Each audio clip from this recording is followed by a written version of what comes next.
And a go. Hey everybody, welcome to Disaster Party Podcast. As always, it is Rob Cedeno here today. Unfortunately, Andy, the BIVIANS, is sick today, so we have a new co-host, or a co-host that is a returning co-host, and that is Brent over here, and we are on video again. About podcast world. Pod World. So today we are going to be live watching the WWE 2021 Royal Rumble. We're just going to be watching the men and women's Royal Rumble. We're not going to watch the whole pay-per-view. So we're going to be giving commentary on the Rumble match, and then we'll probably be discussing other things outside of the actual match, of just stuff that's going on. So the hype video for the Rumble match is actually airing right now, so we can kind of just shoot the shit until it starts. So, Brent, how's your how have you been since the Christmas episode? I've been good. I had a Merry Christmas, watching all the good Christmas movies. But now we're in 2021. It's here. And, hasn't really started out that great. It's kind of an extension of 2020, but, getting through it. I saw you had a little bit of a discussion with Sarah about a certain actor and where people recognize this actor from, Yeah. and Good transition talking about Die Hard. exactly the transition we're talking about Die Hard. Yes. So, Sarah had to watch Sense and Sensibility, the movie, for a class. And Alan Rickman's in the movie. So when he came up on the screen, I was like, oh, it's Hans Gruber. And she was like, oh, is he Hans Gruber? I didn't pay attention when we watched Die Hard. I'm like, really? I feel like you watch Die Hard probably once a year, and she's never Yeah. noticed that before. She only watched it once, though. Oh, okay. But yeah, I was like, yeah, well, that's his best role and what he's most known for. And she's like, no, don't even try it, blah, blah, blah. So then she put a poll on Facebook to see who would say like what they knew him from, Alan Rickman, from more. So, and I gotta admit, Harry Potter did get more votes than Die Hard, but it was like the Gen Z people saying Harry Potter. Adults said Die Hard, and again, Dogma got a couple votes too. And I was like, Okay. yeah, Dogma's good too.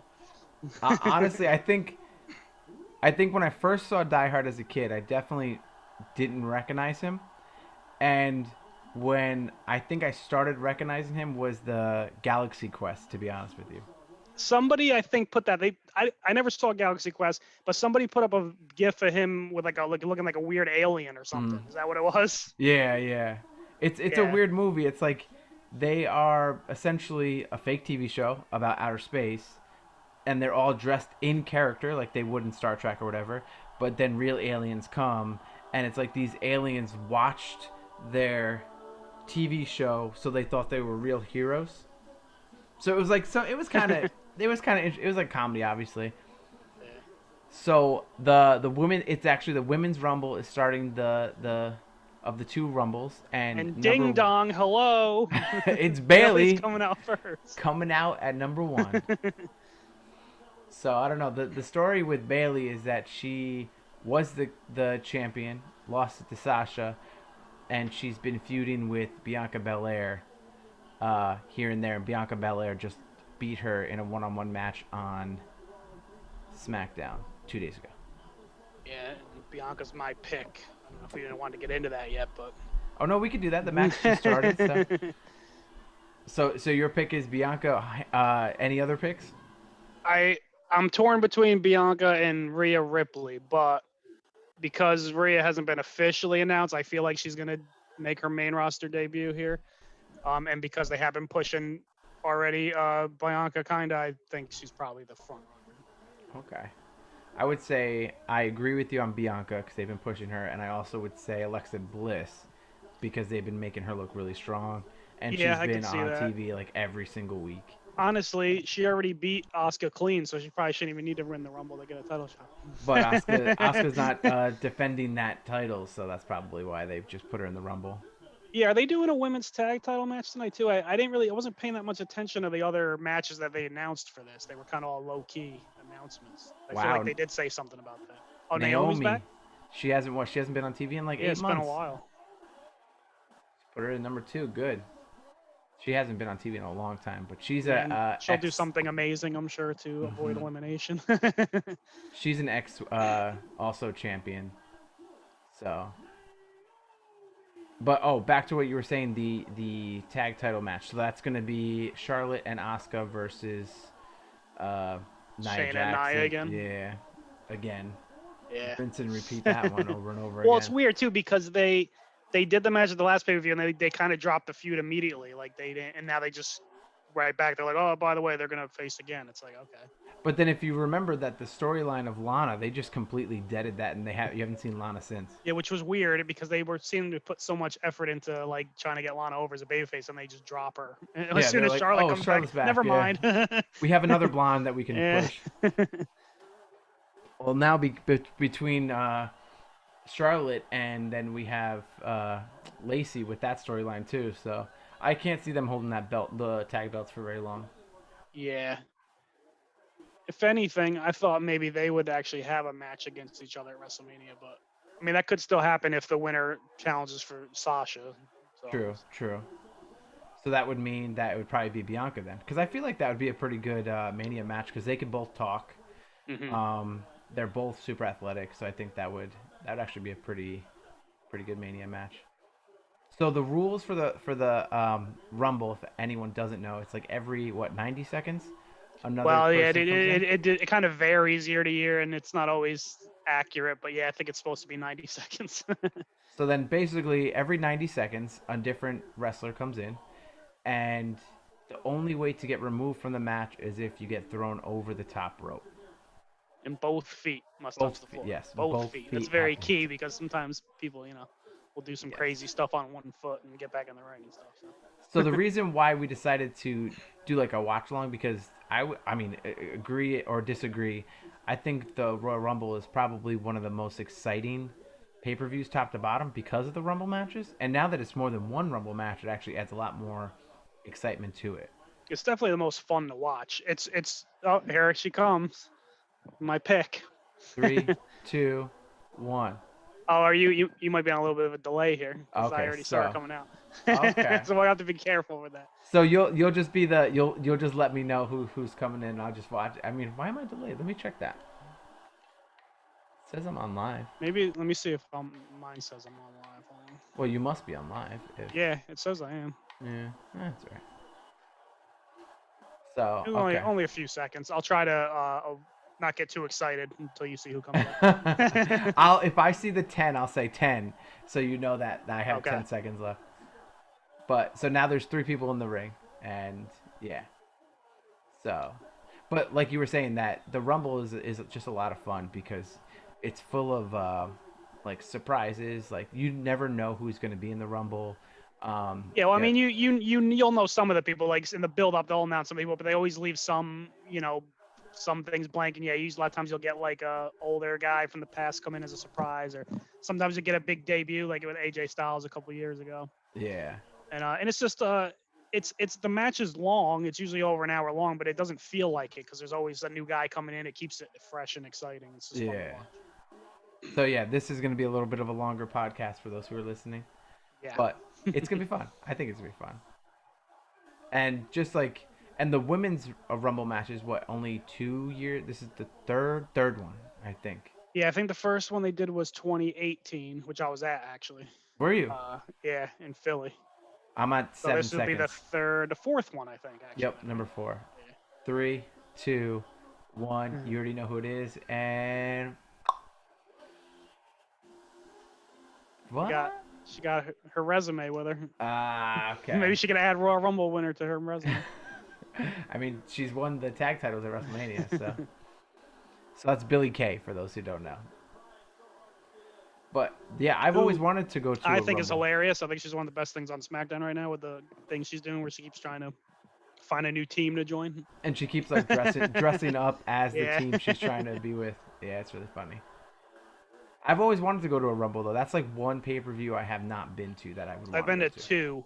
They were both in Philly. I was there in 2015 also when Roman won. It got a little scary.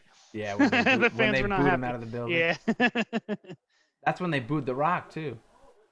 I was actually rewatching it earlier today too, just because I wanted to see again like when Bubba Ray Dudley came out. He got like a huge pop because it was in Philly and on ECW and everything, and he Yeah. was a surprise that no one knew who he was going to be in there at that time. And then also DDP was a surprise that year, 60-something years old, coming in and giving everybody diamond cutters and stuff. Well, DDP is definitely not gonna be in this year because he's associated with AEW. So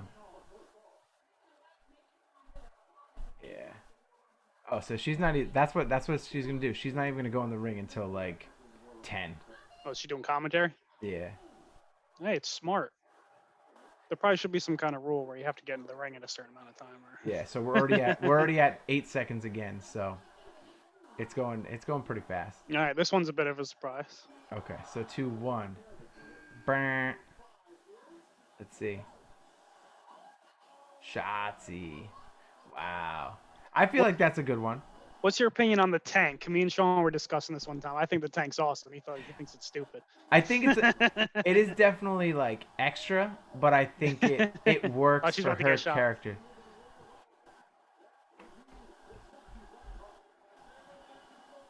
That definitely it's an interesting character for sure. Uh, she shot her tank over her head. That's what we're watching right now. But yeah, so Shotzi is like an up and coming NXT star. She's like, what they've been pushing her a lot with the Yeah, she's been getting a pretty good Havoc. push over there.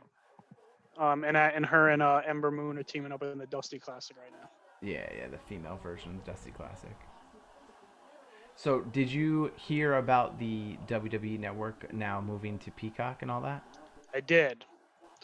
What's your opinion on that? Well, my first reaction was kind of annoyed because I was like, oh, what is this, man? I got to get Peacock now, too, to watch WWE. But then when I looked in a little more into it, I was like, it's kind of a good thing, I guess, because I'm basically going to be getting Peacock for free, basically, because I'm already paying $10 for WWE Network, so I'm going to add all that and all the Peacock stuff on top of it. So Yeah. I guess it's a good deal. I don't really know. I was listening a little bit to Jim Cornette's podcast today, and they were kind of talking about like, okay, but how does this work for the wrestlers? Like, are they going to see any of that money and stuff? But Most likely not. yeah, probably not. It was what, a $1 billion deal? $5 billion? Yeah, I think so. Yep. Yeah. But for that amount of money, the wrestlers should be seeing something, because between that and then they got the USA deal and then they got the Fox deal, I think they increased their revenue by like $10 billion. Well, and some people were saying they think this might be like a precursor to NBC Universal, like buying WWE one day. Yeah. I mean, if Vince ever decides he wants to sell and not just give it to Triple H and Stephanie or whatever. That's true. But I did hear that too, because the fact that they already have the deal for Raw and NXT, and they're doing the network. The only thing they don't have is SmackDown.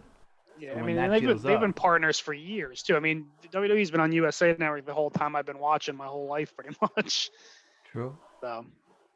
It went to what, Sci-Fi or Spike for a little bit? Yeah, it was on Spike TV for a while, and SmackDown was on Sci-Fi at one point, but Sci-Fi's under that same umbrella. They're owned by NBC okay. also.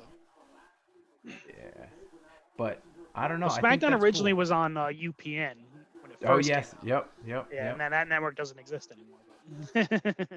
But I think it's cool though, the Peacock thing. But the only thing that I'm kind of like curious how it's gonna work is because you have the free. It's like there's 3 different tiers. You have the free tier that includes like the free stuff. Then you have the $5.99 tier. I think $4.99, $5.99. I think there's a $4.99 one with ads, and then it's $9.99 for the no ads. But I read that the $10.99 or the $9.99 one has limited ads. Yeah, it's the same. Hulu's the same way. They say like, Yeah. oh, pay this for the ad free, but some shows will still have ads. It's like, all right, cool. Oh, Tony Storm. Wow. They're not going to let you get away with not watching ads unless you have a DVR. That's really the only way. Like, I just recently dropped my cable finally after all these years. I finally did it, and I got Sling TV. Oh, there you go. And I got with the DVR, and I'm able to skip commercials. But yeah, if you're just watching live, you got to watch them. Yeah. But I have the Hulu TV, the Hulu Live. I think it's pretty good. But my concern for the pay-per-views, right? So what are they going to do with, are they going to make the pay-per-views a not commercial thing? Because how are you gonna do that if someone on the cheaper tier is watching it versus someone on the higher tier? Are you gonna like just put commercials in the middle of matches and stuff? Well, I was wondering if maybe they're not even going to have any WWE content on the 4.99 tier. You might have to pay the 9.99 tier to get it because WWE Network's already 9.99. So I feel like they're not going to want to give it to you for 4.99. True. I could be wrong about that. We'll have to wait and see. But then I've seen No, like, there goes. Oh, sorry, I almost spoiled something. sorry, I don't even have the timer on my TV yet, so I don't know. Oh, there goes Shotzi. Yep, out. See ya. No, you could say it. That's okay. I'm gonna see it like 2 seconds later anyway. All right. But what was I gonna say? If you look at the tiers though on Peacock, it's like the first tier, the free tier is like get the first 2 seasons of The Office, and then it goes. We got a surprise coming out. Okay, 3, 2, 1. I wonder why we're so like it's what, a 5 second delay, I think. Wow. You might not even remember this one. I don't know if you really are a fan at this time. Honestly, No. Jillian Hall. Nope. Don't know. She was like, she was around kind of in like the late aughts, like 07, 08 kind of, and she wasn't. That was like the diva era, so like you didn't have that many women that were that good in the ring, but you had like she had like this gimmick where she would like sing, and she was terrible at singing, and it was pretty funny. It was pretty entertaining. She was with JBL for a while. So I'm assuming she wasn't around more than like 2 or 3 years. Yeah, not too long. Oh no, she has a. Yeah, they just mentioned it. She was JBL's image consultant. Oh, okay. Because there was definitely like a 3 to 5 year span that I just stopped watching wrestling. I think all adult wrestling fans have that. You have that little time where you lapsed because you were doing other stuff. And yeah. I was kind of like that for, I would say, maybe between like 05 and 08, 09. I didn't really watch much because I was, going to school, working, had a girlfriend. Didn't have DVR didn't come out yet, so it's like if you weren't watching it live, like you weren't watching it. Yeah, that's true. The height of CM Punk is like when I started coming back, like the whole like ECW WWE. Like I kind of just washed right through that stuff. Like I didn't even. Yeah, you didn't miss anything. That was bad. Yeah. But that was definitely like what I missed there. It's kind of interesting though. You see, did you watch the India special? I did actually. Was that any good? It was okay. It was like, you got to see some of the Indian talent that like they're developing, but like, they faced like all of them faced current guys, so they all did the job basically. Yeah. But there was one guy they were hyping up a lot, and he seemed like he had some potential. And his name's Jeet Rama. Is that the guy who faced AJ? Yeah, they had a pretty good match, and I liked his little catchphrase. You're gonna get beat by Jeet.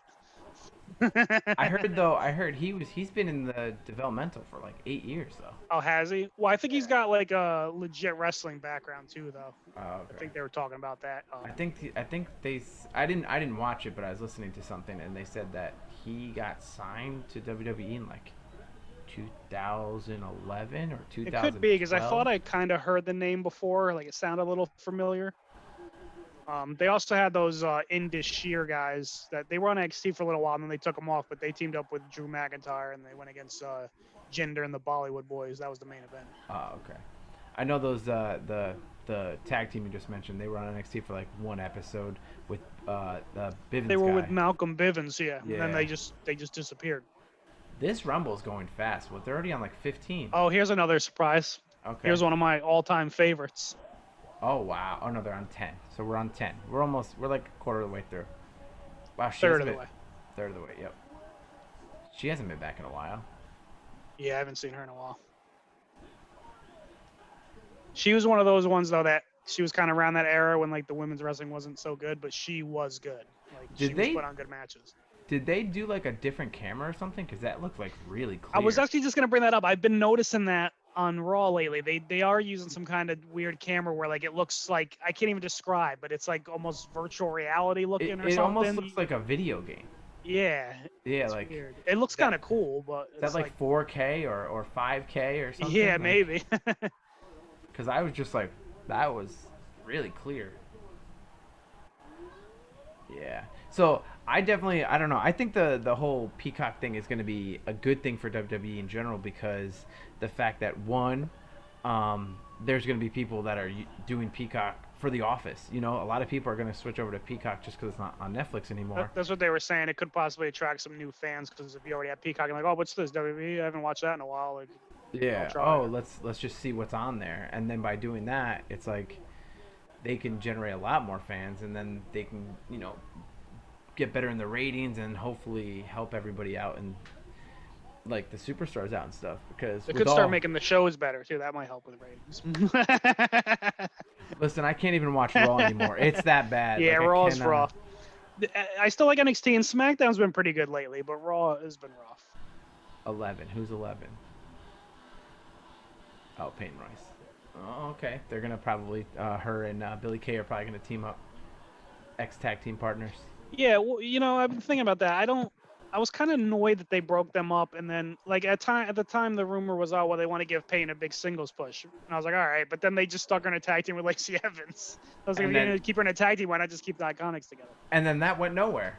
Yeah, So they basically were like, okay, break them up, tag team. All right, now you're not doing anything. I mean, it's as it is, you don't really have any women. You don't have any real women's tag teams like the Iconics were. It's all No. just singles wrestlers thrown together. So like, Mm-hmm. why break the only one you have up? Exactly. And then now pretty much every single tag team since has just been like makeshifts. And the Riot Squad, I guess, would be the other one. That's true, but yeah, other than they job them out so much that it's not that. even. Yeah. So.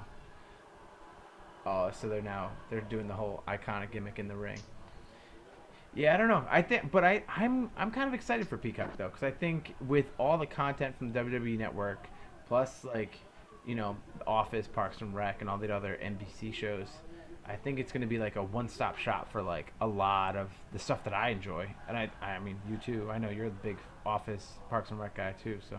Yeah, I haven't even gave Peacock a try yet, just because there's so many streaming services. I already have like 8 of them that I don't watch all the shows on, so I was like, I'm not even gonna get any better. But now I'm going to, obviously, for WWE. But like, but yeah, it'd be like we have The Office on DVD, so like we kind of were, because when we heard it was gonna go off Netflix, we're like, maybe we should just have the DVDs just in case, we'll be able to watch it whenever. But like, yeah, it'll be cool to be able to stream again. I mean, it's also on Comedy Central all day, every day, so you can always Oh, flip okay. Comedy Central on. Yeah.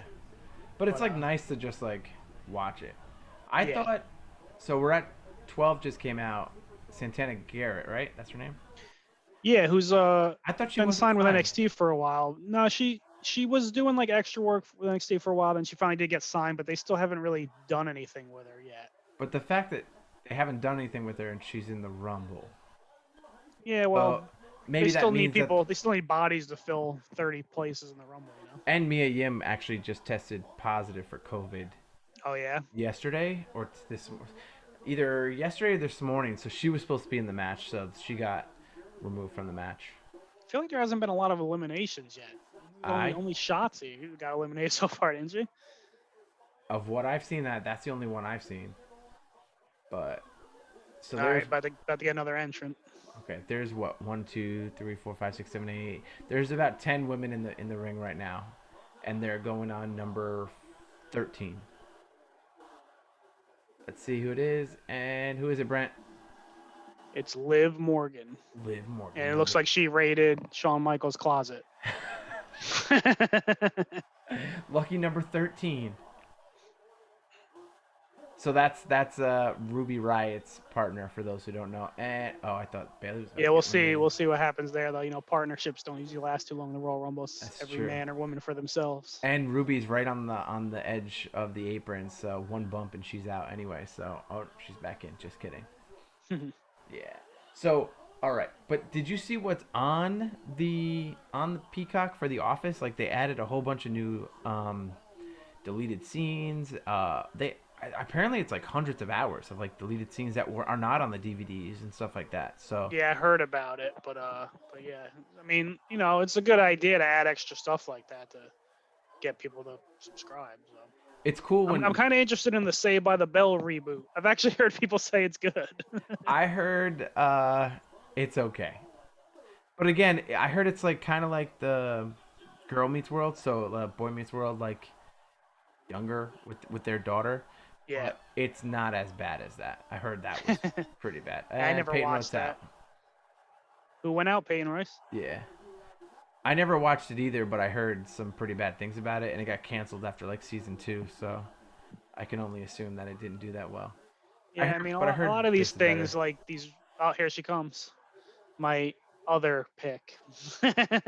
Okay. Yeah, we're like 5 seconds behind. I'm not sure why. Okay, so 14, 14. We're about halfway there. Making her. Well, you can't even say the Royal Rumble is a debut because, Yeah, it's not. I guess it's not really her main roster debut because she was at WrestleMania last year, but I think this is like her moving full time up dude, this to looks like a video game. Raw or SmackDown now. Like it looks like an animated video game. Actually, I just kind of brought up a point too. We're not even sure what show she's on because this is like her main roster debut, so we don't know if she's Raw or SmackDown right now. Yeah. You know what it looks like though? Now that again I'm paying attention, is that when they do commercials and there's the green screen in the back and you can tell it's a green screen because it doesn't look like it matches because it looks like it's like almost fake. That's what these cameras are making it look like. It makes it look that the background is not really there. Well, it's there, but it almost like focuses on focuses on the wrestler so much that it puts it as like a backdrop in a way. If that I don't, it's hard to explain, but Yeah, it's kind of hard to describe, but it kind of looks cool. yeah. I mean, like I don't blame them for trying new stuff during this time when there's no fans and they're just kind of like in a studio, like whatever, try some new stuff and see what happens, see what gets And over. Victoria's out. There was another elimination before Victoria. Who was that? Yeah, I actually missed it too. Tony Storm, because I don't see her in the ring. It might have been Tony. Okay. Yeah. Rhea Ripley's cleaning house. And boom. Eric. Another thing to keep in mind, I kind of was bringing up like, oh, if this person wins, they'll challenge this. But remember, like, the person doesn't necessarily have to challenge their brand's champion. They get to pick either one, no matter what brand they are. So, like say Bianca wins, she doesn't have to challenge Sasha. She could pick Asuka or whoever else is the champion on Raw. I mean, and even after last year, they showed you that you can challenge the NXT. Yep, that's true too. So, this is a pick, a fan pick. Charlotte Queen. Flair. Well, I mean, Charlotte's always in the mix. I mean, she won it last year though. So yeah, I don't think they'll give it to her 2 years in a row. Especially like I said, she's already a tag champion too. And wasn't she the final number 2 in the first one too, to Becky Lynch? Yeah, so that was the second one. I actually don't think Charlotte was in the first Royal Rumble because I think she was the champion at the time. Her and Alexa Bliss were the champions, and they weren't in the Rumble match. So then this is the fourth Rumble? Fourth, yeah. Fourth. I know, it doesn't seem like it. It's 18, 19, 20, 21. Yeah, Okay, that makes sense. Yeah, because last year was Charlotte. The year before that was Becky. So who won the first one? Asuka. Asuka, yes. She went on to wrestle Charlotte at WrestleMania, and then Charlotte broke her undefeated streak. Yes, and that was stupid. I didn't have a problem with it. It had to end sometime, And might as well lose to somebody like Charlotte. But after they did that, they basically jobbed Asuka. Yeah, they jobbed Asuka out for a while after that, but overall, I feel like Asuka's had a pretty good main roster run. They booked her pretty strong. Okay. Ruby Riot's out. That was an interesting. Did Bayley eliminate her after she had already been eliminated, though? I wasn't fully paying attention there. It looked like Bayley slid under the bottom rope between Ruby's So Bayley's legs, still in it then. And she just pulled her down and power bombed her to the ground. That's one thing that always irks me about Royal Rumble matches is when they let somebody that either has already been eliminated or wasn't in the match at all come in and eliminate somebody. Like, that shouldn't count. I just remember that one is 2001 or 2002 when Maven and the Undertaker that whole thing. That was a good one. I think that was 2002. And it was Maven eliminated Undertaker, and then Undertaker just beat the shit out of him. Threw him through a popcorn vending machine or something like that, yeah. and oh man, and that was my favorite Undertaker. I know a lot of people think that's blasphemy to say American Badass, but I didn't like so much American Badass, but once he turned heel and he was Big Evil or whatever, I thought that was awesome. That was my favorite version of him. No, I enjoyed that Undertaker too. I definitely enjoyed that Undertaker. But yeah, so have you heard if there's any extra stuff for Parks and Rec on there? No, The Office was the only thing I heard about where they had extra stuff like that. But Like I said, I yes. haven't really got a chance to I haven't even downloaded the app or checked it out. I'm just gonna wait now until they do the crossover, and then once it starts with WWE Network, I'll check out what kind of stuff they have on there. I think I read that it's starting in March, and Fastlane's going to be the first Yeah, I pay per think view on March there. 18th they said, but they also haven't given any details yet on if WWE Network people are just gonna are you just gonna use the same credentials, or do you have to Yeah. cancel WWE Network and then start a new thing with Peacock? I'm not really sure yet. You would think that that would hurt like the WWE. Oh, there goes Liv Morgan. Liv More. Yeah, Morgan. Uh, there. You would think that that would hurt the WWE stock because that's a big thing that they've been working on the network. But it's probably going to help it because of the amount of money that they're bringing in for that swap over. Yeah. Tori Wilson, she's been around recently. So have you heard about all that stock stuff that's going on right now? It's kind of a hot mess. Yeah, so I wanted to get into this with you because I've been seeing memes and stuff and reading little bits and pieces here and there, but I don't really understand exactly what happened. I know you're the stocks guy, so All I right, wanted to hear so from you if you like, could give me an explanation of what happened exactly. all right, so let's see if I can. I'm gonna try to like simplify it. Okay. So basically, there's hedge fund guys who what they do is they basically place. I'm simplifying it here, okay? So if I'm not using technical terms for those who are listening, deal with it. Um, so basically, the hedge fund guys place bets against companies. So they basically place these bets that the companies are going to fail. So a lot of times they like put stuff on the news to say that they're going to be bad, so they crash down so they can win their bets. So there was a Reddit group that was like, "All right, we see what you're doing, and we are now going to pump the stock so that it succeeds, so you lose money." So think about like you betting that the Yankees are going to win the World Series before the season starts because they're not looking that great, right? So you're Hmm. like, they're going to fail. And then the entire Yankee fandom donate money to the team so they can sign like two of the biggest players so that they do win. Does that make sense? Yeah. So then the big hedge fund guys who bet against the Yankees are now going to lose their bets because the fans took it into their own hands to make sure that they succeeded. Okay. So that kind of makes sense. Yeah. So the Reddit guys were pumping up GameStop, GameStop Yep. stock. Yeah, yep, pretty much. And So so then, now, so what you're saying too is, so GameStop was one of the things that the hedge fund guys were betting against, that they're going to go yep, out of business or something. Which I yep. mean makes sense because who goes to GameStop anymore? I mean, yeah. So it's like so it's like AMC, GameStop, and there's a couple other ones. Yeah, that's the other thing I was gonna ask. AMC theaters, is that what they're talking Hmm. about with the stock? Okay. Yeah, but again, AMC has been saying that Yeah, they're they had gonna been saying file that they're gonna go out of. bankruptcy. Yeah, I was saying that, but heard they were gonna go out of business. So basically, Actually, that's what they're Sarah doing. actually has a gift card that she got for Christmas last year, and we'll probably never get to use it because I don't think the theater's ever gonna open back up. Well, unless I mean, they're. the stock keeps pumping and that's going to keep them alive or something. Yeah.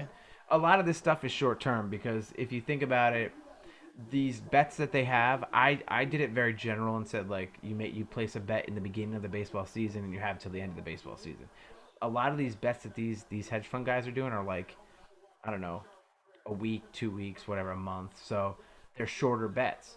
So what seems to be happening is that they're placing the bets, they're pumping up the stocks, and these Reddit groups are saying hold your stocks because as long as you hold them, they can't crash, right? Well, they can, but they won't. The likelihood of they're just plummeting is slim if you hold. If Right. especially if a massive amount of people are holding it. So basically, these Reddit people are saying hold until X, Y, and Z. Hold until X, Y, and Z because they know when their bets are coming up. Essentially, again, I'm simplifying it. So if their bets come up and they lose the bets, these hedge fund guys are going to lose like tons and tons of money. So that's shorting the stock, right? Yeah. So apparently, so far, there's been like 3 or 4 hedge funds that have been completely liquidated, like lost their money, and there's other hedge funds that are like bailing them out. And now these hedge funds that are losing all the money are bitching and saying, the the regular investors shouldn't be doing this. Is not fair. Even though shorting the stocks like that is technically not fair. Yeah, it's okay for them to cheat, but someone else does it, then they want to cry, right? Yeah, and it's not even like the regular. Oh, Bailey's eliminated, and so is Peyton Royce. I think Bailey got eliminated by Bianca Belair, so we could see that continue. And Yeah. Whoa, Mickey I James. I thought also she announced retirement. well, I think they moved her over to the Legends section, but that doesn't necessarily mean she's we still got Goldberg wrestling, so That's true. I heard I she think was doing commentary on 205 or something. yeah, I heard that too. Main event, I think. Uh, I was gonna give a quick little update too. I think Peyton Royce got eliminated, and I'm not sure if she was supposed to. It looked like it might have been an accident, but yeah. Oh, because I saw also one we of her had feet. the before this we had Ric Flair coming out, which was kind of weird. It's like why is Ric Flair coming out in the Women's Royal Rumble? But it was Lacey Evans with the robe, and she was Oh, that's a taunting storyline. Charlotte. So they got into it. Do you want to fill up that storyline then? So Lacey Evans has been hitting on Ric Flair a lot on Raw. Who's Even like though they have 40 years shown, older than her, or more than that probably. even though they have shown Lacey Evans' husband Yeah, but they don't expect and people to daughter on remember TV. that. That was a whole year ago. They don't. Oh remember my that. She's a God. bad guy now. So you forget that you ever saw that? Okay. Of course, that's She's what a they want you single to do. young lady out on the town. She wants to party with the Nature Boy. Even though they say that her daughter and husband travel the road with her everywhere she goes, and all that stuff. But basically, it's obviously she's just doing it to piss Charlotte off. But Rick is oblivious because he's just like, oh, a hot young lady is wants to ride Space Mountain. So. Oh, I thought okay. So back. So you get all that right? The way I just explained. Okay. It's coming together the way you're explaining it. so now here comes the messed up part. So apps like well, the biggest culprit of this whole thing is Robinhood, but a lot of the other apps are doing it, but just not on the same scale. So apps like Robinhood, which is like a free trading app that you can use on your phone, it's pretty easy and stuff. Nikki Cross, okay. So yeah, we haven't seen Nikki Cross in a while either. She's been not being used at all, really. So. And we're on number 20, so only 10 left. Yep. So basically, Robinhood. When all this stuff was going on, I think it was like Thursday and Friday, they stopped people from trading GameStop, AMC, and about let's just say 5 or 6 different stocks. They basically stopped people from buying it, and they were only letting you sell. So again, remember how I said that if people hold the stock, it will stay to a certain point, but if you start selling the stock, then it's going to start crashing because the value behind the stock, right? Again, simplifying it. So basically, these stocks started crashing because people were like, okay, well, no one else is going to buy it, so it's at its peak. Because if it can't be bought, it's at its peak. Mm-hmm. So then these people started selling off, so the price is now crashing again. So you find out that Robinhood blocked these stocks from being bought so that these hedge fund guys can get out of their bets before their losses were too big. And then you find out that Robinhood is owned, like 40% is owned by hedge funds. Mm-hmm, there you go. So basically, Robinhood was like, okay, you guys are a 40% investor in us. Alicia Fox, where has she been? I know she showed up like 3 weeks ago on their Legends show, but she hasn't actually wrestled in about 5 years. Yeah, I think she retired. And R-Truth is coming out. Where's R-Truth? I don't see R-Truth yet. Oh, he's running from the people coming for the 24th title. Are we on a bigger delay? Because I still have not seen R-Truth once. Oh, now he's here. Maybe we're gonna see one of the women win the 24/7 title. I wouldn't be surprised. Well, it's already happened. Carmella had it. And Maria Kanellis had it. Oh yeah, that's right. When she was pregnant. Who's that tall guy? Umberto Carrillo, I think. No, the guy in the ring right now with the purple shirt with the bandana thing hanging out of his ass. I don't know who that is. Oh, there you go. That guy. Well, again, you're on a delay, so I'm not sure who you mean when you say that guy. I'm That's not true. seeing the same thing on the screen. Why are we on such a delay? And with that, we have number 22. So we're moving on pretty fast. Okay, so Yeah, it seems like they're coming out even faster than 90 seconds. yeah, I think it's like 60 seconds. they're probably doing the little like get your shit across, and then we're just gonna send the next person out. So basically, Robinhood stopped trading from all these stocks. They figured out that the hedge fund people were the reason. Now everyone is like, "Fuck Robinhood," and so they Wasn't blocked. Robin Hood supposed to rob from the rich and give to the poor? Sounds like they're protecting the rich. Exactly. So they basically stopped the purchasing of a bunch of stocks, and then they the Reddit people started pumping Dogecoin, which is like a cryptocurrency that has real no value. It's a fake. It's a joke coin, right? So it has no like purpose. So they started pumping this coin. This coin went from under a penny to about 8 cents in like 6 hours. So people made like massive amount of money if they had that coin beforehand, right? I think that's like a 500, 600% pump right there. Right. Then Robinhood's like, nope, you guys can't trade that either. So then people started selling that off, and you got to think the reason why that's unfair and it's like really uncool is because when a lot of people don't really know how to trade stocks, so they see something pumping and they go, I need to get on that train before it hits the top. So a lot of people take like, Dakota Kai. A lot of people take, a good amount of money because they're like, oh, this is pumping and it doesn't look like it's going to stop. They put it in here at this point, thinking it's going to go to like here so they could still get some profit. So you got to think those people that put their money in here, thinking it was going to go here, and then Robinhood then stops the trading. Now this is the top, and it crashes, and they just lost all their money. And Yeah, there it was, seems complicated, man. So I can't get into it.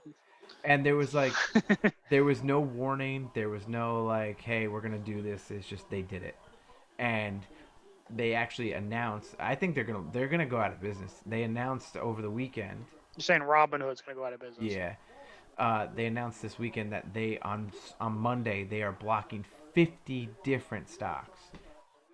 And I've And they can like just arbitrarily decide when they want to block any stock if they want, or not really because they say it's a free market and it's clearly not a free market if they're just blocking whenever they want and just doing it with really yeah like they're doing it with really no because again by announcing on the weekend you can't trade stocks on the weekend.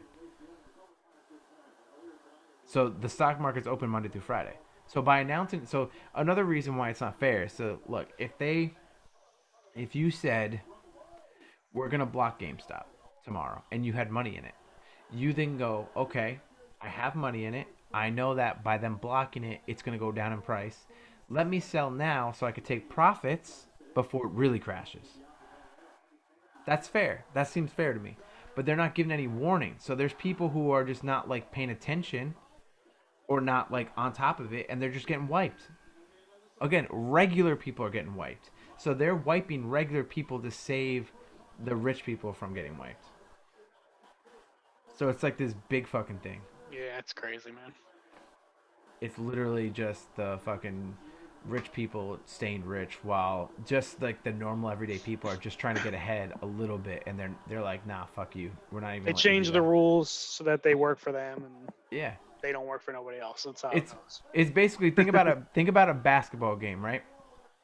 Your team's up by 10. You got 1 second left on the clock, and you're like, I got this. We're going to win. Then, basically, Robin Hood goes, all right, stop the clock. The team that's winning, the regular guys, get off the field. Add another 5 minutes on the clock. And they're going to, the hedge fund people are on the field by themselves, just scoring without any defense. With added time on the clock. Which is Yeah. like, yeah. So there's a lot of people that are like super pissed about this, and it's yeah. Yeah, I would imagine so. That's why Gotta there's so many joke memes saying like, oh look, guys, you should all be really serious. A lot of these hedge fund guys, like you have to be really nice to them. They're just on their boats crying right now, and just Yeah, like well, stupid shit like that. I saw one that said like these hedge fund people really need help. I suggest $600 checks. Or tell them to not order avocado toast or some shit Yeah, like that. cut out Like, the Starbucks or whatever. Like, yeah, because that's what because they that's say what they about the tell normal people. people. Yeah, people actually have to work for a living. Yeah, it's God like forbid you get coffee. it's so silly. Wait, that was so dumb. So let's give a little update here. So Rhea Ripley was cleaning house again. She eliminated Mandy Rose and there was somebody else who were talking, so I kind of flipped my mind. Oh, Dakota Kai, I believe she eliminated also. I think Nikki Cross has got eliminated too. Is she gone? Yeah, I think she's gone. So then Carmella came out, who we already saw compete earlier. She had a title shot, and we're gonna circle back to that in a second. But then she almost got eliminated, but her sommelier Reginald caught her and was holding her. But then Tamina came out and super kicked him, so he dropped Carmella, so Carmella's But here's the thing: eliminated. he dropped Carmella before he got super kicked. He Oh, went, did he? he went, oh, boom, Oh well, because he was gonna block his face. He saw a big foot coming at his face. What do you expect him to and then Carmella's like, do? "You dropped me! I can't believe you dropped me!" So what I was gonna say, I said we're gonna circle back. I heard this debate on another podcast. What do you think about someone who gets a title shot earlier in the night and loses, and then gets to come back and be in the Royal Rumble? I don't see a problem with that. I never really thought about it before, but now when they brought it up, I was kind of like, I guess that is kind of unfair. I guess, or I don't know if it's unfair. I guess they'd still need to win the Royal Rumble to earn another title shot. But like, I just feel And like yeah, I winning I the Royal I Rumble is used to, not easy. even when I was a kid though, I kind of never liked the idea of like people that competed in earlier matches coming back and being in the Royal Rumble. It's like give that spot to somebody else that hasn't competed yet. This is an interesting Yeah, so we got Naomi and Naomi Bianca, and Bianca Belair holding themselves by their feet from the bottom rope. and they're like pulling each other's hair. They were doing like reverse push sit ups. Yeah, like bouncing each other back in. So, Here comes Lana. Looks like her foot's still broken. so Bailey was 1, right? And Naomi was 2. Bailey's out, so Naomi's still in, and we're on 26 right now. Yeah, I think. I don't think her foot's broken. I think she's wearing a really big. Well, and Bianca was impact. number 3, and she's still in there. And she was in there a long time last year because she was number 2 last year and went almost to the end. So they're trying to make Lana look scared. She either looks scared or she's trying to look intimidating. It's not working. I can't tell. But again, the whole Lana thing was going on is that every single week she was getting put through a table. Every Yeah, I single think week it was for like 9 weeks weeks in a row. Yeah. Yeah. And it just became this running joke as like when. And then they would go, okay, she's about to tease it, and then she'd do it. And it's like, Well, and then they had her at Survivor Series. She was the sole survivor, even though she never even got to the match. They just made her sit on the apron the whole time. oh, because they got it was a count out, It right? was a double count out, yeah. So then she ended up being the sole survivor. So now we have 1, 2, 3, about 8 people left in the ring with 4 to go. 27, 20, 29, 30. Yeah, 4 to go. Yeah, so we're getting down to the wire here. And what? Alexa's still not in. She was one of my picks. I said Bianca or Alexa. So they're both. Alexa's still not in, and she was announced. Naomi. Oh no. Natalia is officially. They announced She's her. number She's 30. At 30. Yeah. So at least we know. Here comes Alexa. Okay. And then we already know who the first 2 entrants of the male Rumble, but we'll come back to that one when that. Yeah, one which starts. I kind of didn't like that they announced that ahead of time. That's like one of the fun things is who's going to start, like it being kind of a surprise. So, especially since Edge is one of them, because I don't even think they should have announced Edge. Like he did a promo saying he was going to be there. It should have been a surprise for him to come back. I don't like this Alexa entrance. She's like looking real. Yeah, I don't know how I feel about this whole thing they're doing with her with the Fiend. It's kind of cool, but it's kind of weird too. Like I don't know. It's funny. I said Alexa, and my Alexa started talking. Yeah, they're making her look like really. It's like they're making her look very innocent, childlike, but then she has that like weird switch, and then she becomes this like demonic character. I think she's supposed to be like possessed by the fiend or something. But the fact that there's like 6 girls on her and she's like 5'1". Uh oh, we're getting some fiendish stuff going on now. Well, yeah, when she gets beat up 5-1, I mean, they, it's gonna. Oh, so the lights go out. Half the lights. She's in the middle of the ring, and now she looks There you go. Rhea Ripley said, "Fuck that! I'm not gonna sit here and wait for her to become the fiend. Just toss her out really now." angry. Okay, you know what though? I I don't think Rhea's winning now. That's gonna come back to bite her. I think we're gonna see her and Alexa feud. Oh, that would be an interesting feud. Well, okay, so Alexa's not winning unless she comes in as like the fiend version of herself. But I mean, at this point, there's only 3 left, and that would kind of be a weak little gimmick. But I could definitely see what you said. Like, I could see Rhea being like the last 2, and then Alexa come back and like, ha, fuck you, bitch.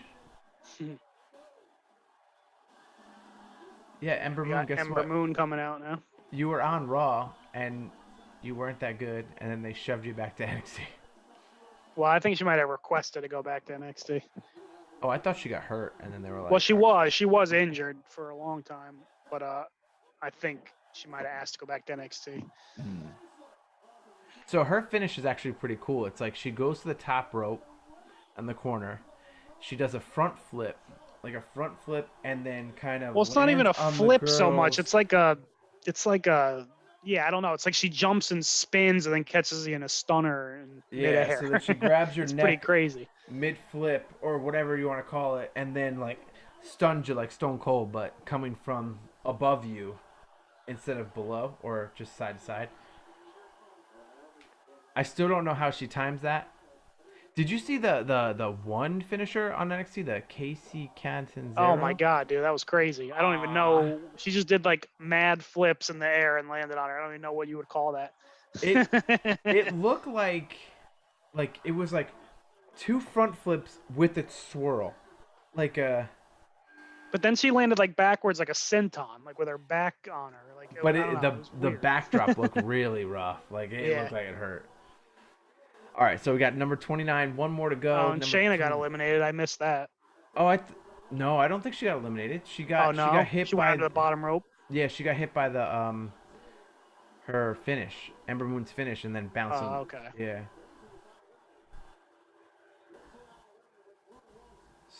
So yeah, so now that there's only one more left, so now it's gonna end up just being who's the last to get eliminated, per se. So we got the tag team of Naya and Shayna, who are they're gonna be challenging for the tag titles later in the night. And they just eliminated Lacey Evans and Ember Moon. They're about to start cleaning house. It looks like Yep. Naomi might be gone in a second here too. I mean, I think Naomi would be a good winner because Yeah, I would have been fine with that. I just didn't Yeah. think of her because she hasn't been around lately. And But she's gone. She's gone. Yeah. So now we're at 7. Lana's still in. I don't know how that is still the case. You got Charlotte. I bet Lana's gonna eliminate Naya. Naya. Yeah. That's gonna be her payback. I could see that. So you have the tag teams of. Can you hear that dog? Yeah, Is it loud? it's not too bad. Okay. I don't know why this dog is barking right now. Hold on 1 second. I'll be right back. All right. The fort down. Be a commentator. Are you still recording? All right. Guess I'm rolling solo here.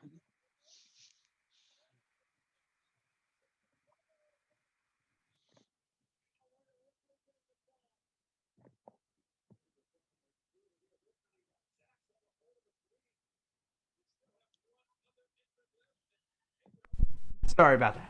That's all right. I just had to close that door because for some reason that dog, she just cries for no reason. Oh, And Nia Jax has turned on her partner, tossed her out of the ring.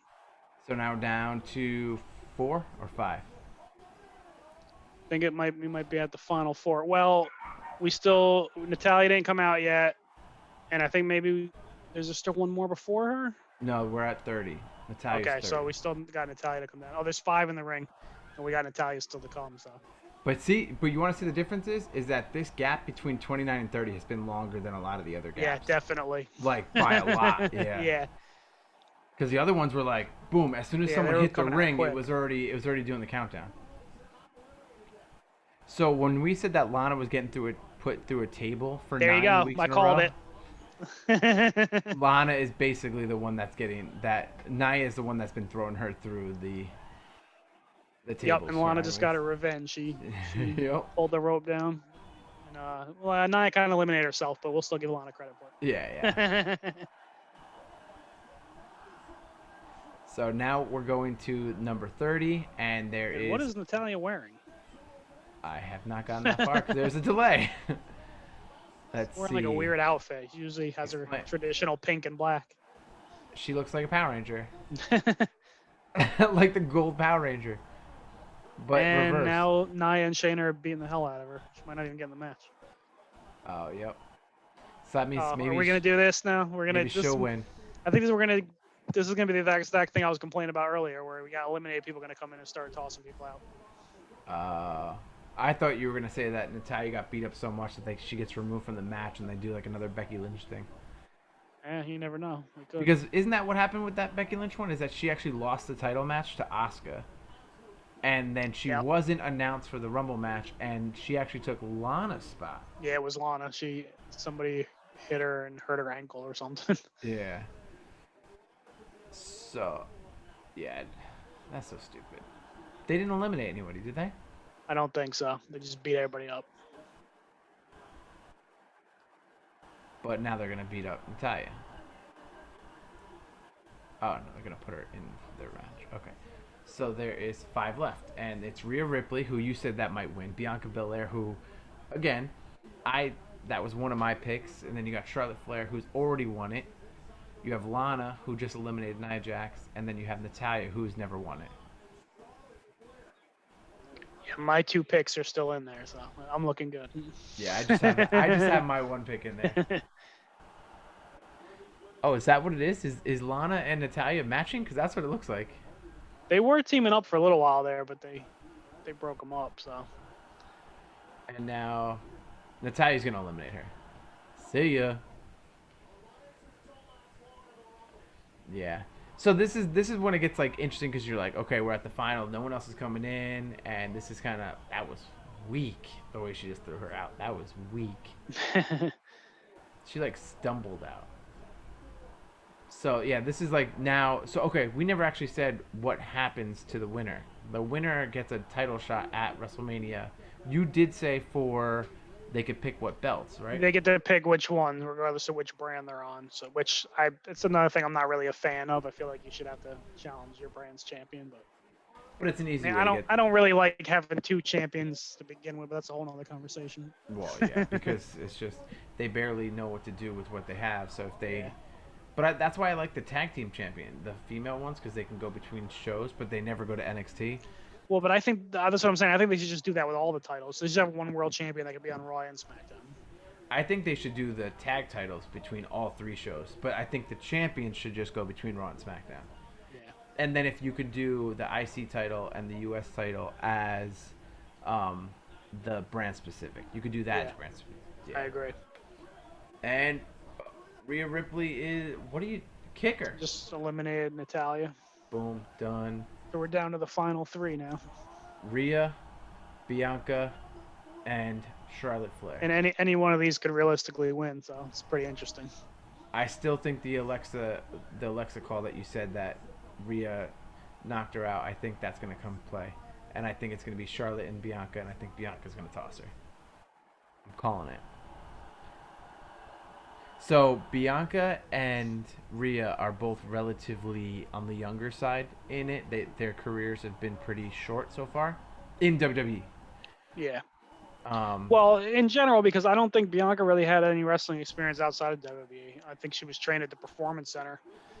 She was her background's like track and field and stuff. Like she's a great athlete, obviously, and I think Rhea might have had a little bit of experience on like the Indies and stuff in Australia, but not a whole lot.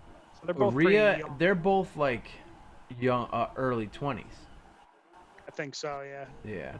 Rhea especially, I think, is pretty young. I think she's only like 22 or 23. And then you have Charlotte, who's Ric Flair's daughter, who has Same deal though. She didn't really have a lot of wrestling experience before WWE. Yeah. They trained her from the ground up pretty much. But she's like won everything in the company about 1.5 million times. She's like the winningest person next to her father at this point. Yeah. She has 16. And like, obviously, championships, right? Yeah, and like obviously her last name has helped her a lot, but I think Charlotte's pretty good. I don't think it's like a thing where they only push her because she's Ric Flair's daughter. Like, she's pretty talented in my opinion. But you also have to think though, is that she probably realistically has at least 5 more years.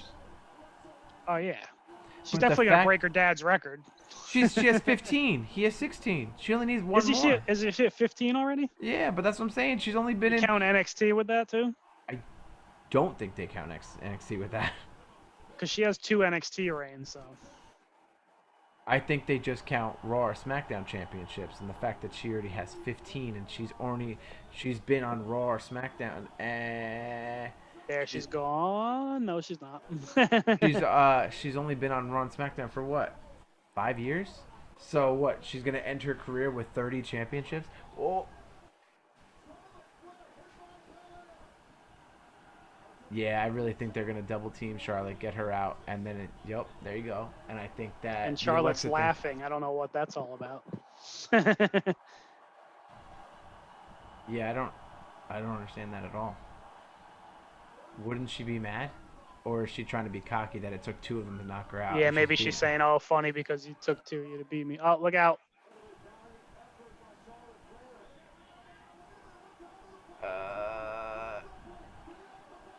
Remember, we're on a delay. Honestly, I'd like if this match was the match for WrestleMania. Oh, this would be a good match. I don't know if they've ever gone one. Yeah, I think they might have gone 1-on-1 in NXT, but not in like a high-profile match, not like a takeover or anything. I think it'd be funny if Alexa pulls her from underneath and pulls her under the ring, and that eliminates her. Yeah, how does that work? If you get pulled under and your feet touch the floor underneath the ring, does that count? So now we're at the final 2. It is Bianca Belair versus Rhea Ripley. Again, they're both very young. They're both up-and-coming stars in their own right. But Bianca was never the champion in NXT, but Ripley was. Yeah. And Ripley had like this whole thing that she took out and had her whole big hurrah on NXT with the whole crowd, and the other wrestlers lifted her up and did the big hurrah, you won. And then Bianca was just like, yeah, we're just throwing you up at WrestleMania. No fanfare, nothing. Well, that's the other thing. We kind of touched on it earlier, but like last year, Charlotte won the Royal Rumble, and she actually chose to challenge for the NXT title, which that had never happened before. It was always and Rhea was the champion. Yeah, actually, it was more like Rhea kind of more challenged her. She said, "Why don't you use your title shot to face me?" And then Charlotte agreed. So. And then Charlotte whooped her ass. It kind of did set that precedent, so I guess you could. I don't see either one of these 2 challenging for NXT title though. At this point. No. I think they're both definitely past that. But either way, because you got to think. I think, let's just say Rhea's Raw, right? I think Rhea facing Asuka would be pretty damn good, because her versus Io Shirai was really good. And then the only thing is, I could see WWE wanting to do a Rhea and Charlotte rematch, so I feel like they just have Asuka drop the belt to Charlotte at some point before then. Yeah, I could be wrong, but I wouldn't mind Rhea versus Asuka. Honestly, a lot of matchups could be good. Bianca and Sasha would be good. Rhea and Sasha would be good. There's a lot of good possibilities here. So. I think though Bianca and Sasha kind of complement each other. Yeah, I could. Because they're both like cocky, but one's they kind of got that swag, and they give you some good trash talk and stuff. Well, no, they're both good guys, right? Sasha's. I mean, Sasha is a baby face technically right now, but she acts like a heel still. I'll give it a second. Okay, give it a second, and I think I know. And I think I know. How am I still not there? Okay, now I'm there. All right, my call. So we got our winner. We got our winner. We got our WrestleMania main event for the women is coming up as Bianca Belair, who entered at number 2. Mm-hmm. They should have just Wow. had her be number 1. Yeah, at So this she could say point. she won it from number 1, but actually no, she came out number 3. I'm sorry. She was number 3. Who Bailey was 1. Bailey was 1 and Naomi was number 2. Oh, yep. So she got the Ric Flair treatment. Yes, she did. So now Rhea Ripley is all upset outside the ring, and Bianca is now crying in the middle of the ring, doing what they normally do, pointing at the WrestleMania sign, because that's a cool thing to do. They were also saying how she had set a record for most eliminations in one match last year, and I wasn't paying attention really to how many people she eliminated, but I feel like since she's been there a long time, she might have did that again this year. 56 minutes. I heard they said that she was in the match for 56 minutes. Yeah, that's a long time to be out there. Yeah, you gotta think it's really just like 90 seconds less than the other two, realistically. Because technically 1 and 2 is the same spot because you're entering at the same time. Yeah. Yeah. So any final statements on the women's Royal Rumble before we take a break and before the men's Royal Rumble? Well, Kayla just jumped in the ring to interview Bianca, so let's see if she says who she's going to choose to face. Sometimes they do that right away. Other times they make you wait. So we'll see what she says. Let's see. But let's not make it awkward silence because that'd be weird. Well, we kind of already talked about it. We'd like to see her challenge Sasha, but you also don't know that Sasha's still going to be the champion by the time WrestleMania comes around. We got another pay-per-view in between. So she's saying that she's the strongest, the fastest, and the bestest, and that's her gimmick, is that everything is the estest. She's the EST. So you add EST to any word. Greatest, toughest. And she's still crying. Very emotional. And trying to figure out what she wants. Again, this is not always the exciting thing at the end, unless... And she's just being very emotional. And normally, like, they're like, I'm going to go face this person. They're a little bit more... Yeah, she didn't give us an answer, so... Yeah, so we'll have to wait and see. I just know, like, I know, like, in 2018 when Shinsuke won, they asked him right after, and he was like, AJ Styles. Because they knew that was the match everybody wanted. And that match would have been good if they actually let them do what they needed to do, because the match at Wrestle Kingdom 10 was awesome. All right, so let's take a break here. Again, this is going to be a long podcast. We're going to come back for the men's Royal Rumble. And so until then, we will talk to you in a little bit. All right, and deuce.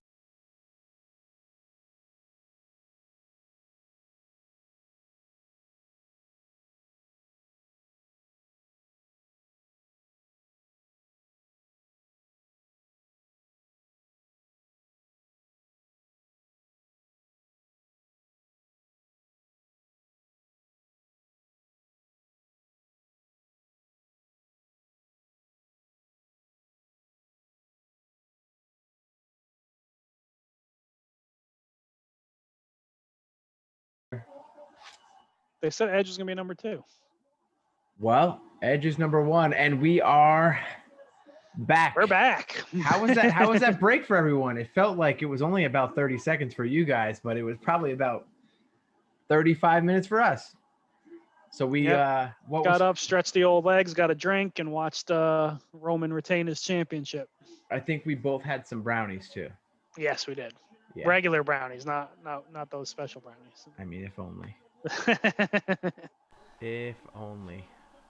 So we know Roman's gonna be champ. Well, we don't know for sure he's gonna be champ going to WrestleMania, but he probably is. So the winner of this could possibly challenge him, or we got Drew McIntyre retained his title also. So. And again, it's gonna be Edge number 1 and Randy Orton number which 2. They've had a feud going on for a while, dating back to last year at the Royal Rumble, actually. And then they had the greatest match ever, if you don't remember that one. That match, was interesting. I thought it was kind of cool, some of the things they did with it. It was a pre-tape, so. Yeah.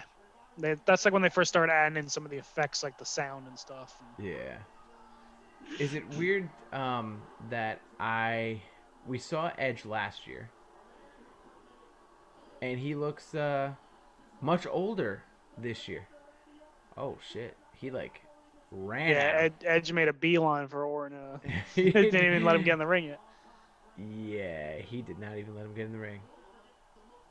I don't think Edge looks that much older. I mean, he's got some gray in the beard, but I don't. I think his still in good face. shape though.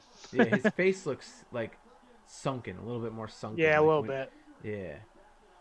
But he is what? 50? Let's see. Is he 50 yet? I think he might be like late 40s. But he's not much older than Randy Orton. So let's see. Orton's only 40. Wow. I feel like people think he's older because he's been wrestling for so long now, but he was like pretty young when he started. Edge is 47. Okay, So that sounds about right. yeah. But again, I feel like Orton was a little. Um, he didn't take as many big bumps as Edge did. Yeah, he wasn't in those TLC matches and stuff like that. Yeah, like the early 2000s. What? There was some late 90s, right? Or did the first one, it was the 2000? TLC? Yeah. Well, it depends on how you want to get technically with it. Like the first one they had at WrestleMania 2000 wasn't technically called a TLC match. It was like the triangle ladder match, but it basically was the Wow. first TLC Yeah. match. But then they when they it wasn't until SummerSlam that year, I think, when they first called it a TLC match. Oh, okay. And then they did it again at WrestleMania the year after. So they did three. The three of those guys, the Hardys, the Dudleys, and Edge and Christian, did three. You could And then see that they're extending the time here too. yeah, definitely. This has definitely been a little bit of a delayed on this 90 seconds. Here we go. Now I got the countdown. Oh, okay, there we go. Or what are you at? I'm at 5, 4, 4, 3. 3, Yeah, so I think 2. we fixed that little issue we had for the women's rumble, I think. We fixed the issue. Now we are not delayed anymore. Sami Zayn, number 3. The Great Liberator. He's got his documentary crew with him. Sami Zayn is doing this like conspiracy theory gimmick. Like everyone's out to get him, and he needs to videotape or record everything for like proof and to find out all the people that are against him and all this stuff. He also looks like Yukon Cornelius from Rudolph. He's definitely let his hair go and his beard grow. Interesting characters. So, we talked a little bit between.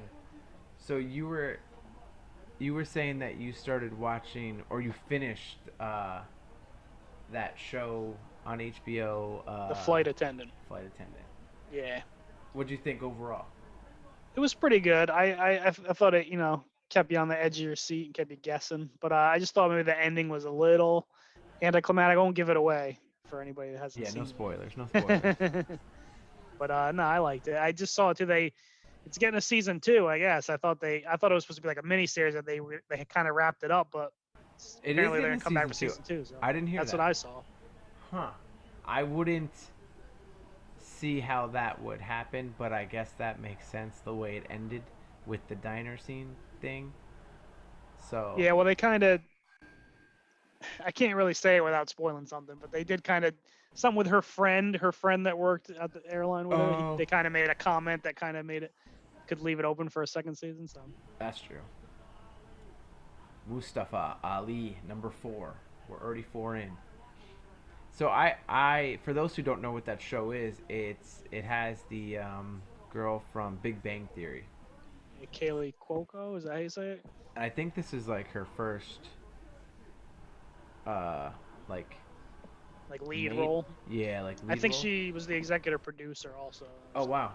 So she was definitely involved a lot behind the scenes and stuff too with it. It's based on a book too, I think. Huh. I didn't read it, but well, the summary is like she is a flight attendant who's basically an alcoholic. Yeah, basically. Okay, I'm being kind.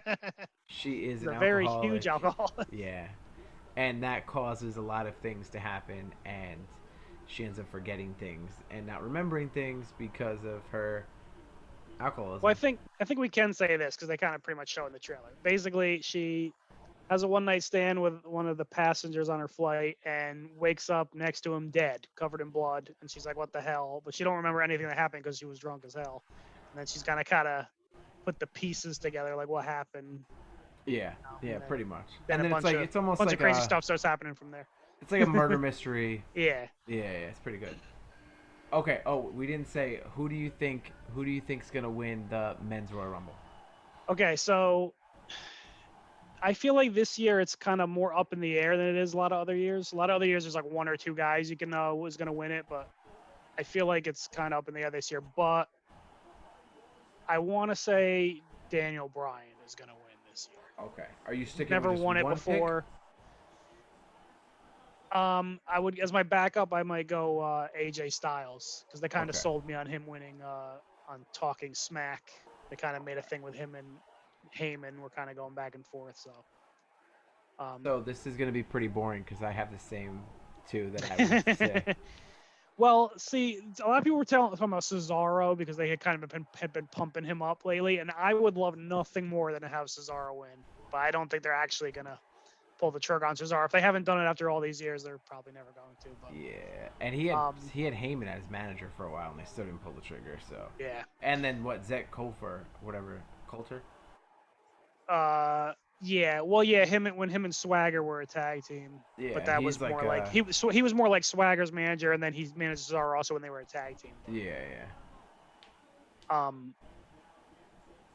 like if you what I was gonna say earlier is a lot of times like when you asked me my pick, I would say when you say my pick, do you mean the person I want to win or the person who I think is going to win? Well, you could do a Because combination of both. I was gonna say I would pick Cesaro as somebody I would want to win. That would be awesome. Like I always loved Cesaro, and I feel like he never really got his due, but I don't think they would actually give it to him. But Yeah, I'm gonna say the same. AJ and Daniel Bryan because I feel like they're the most primed characters on their respected shows uh, that are not the champions. well, and I feel like I said, they've already kind of been teasing stuff with those two guys in Roman, where like Drew, they haven't really like he doesn't have any kind of story going right now of like anybody that could challenge him right now. So like, Yeah. I know that on our Instagram questionnaire, someone said the Fiend. yeah, that could work too. But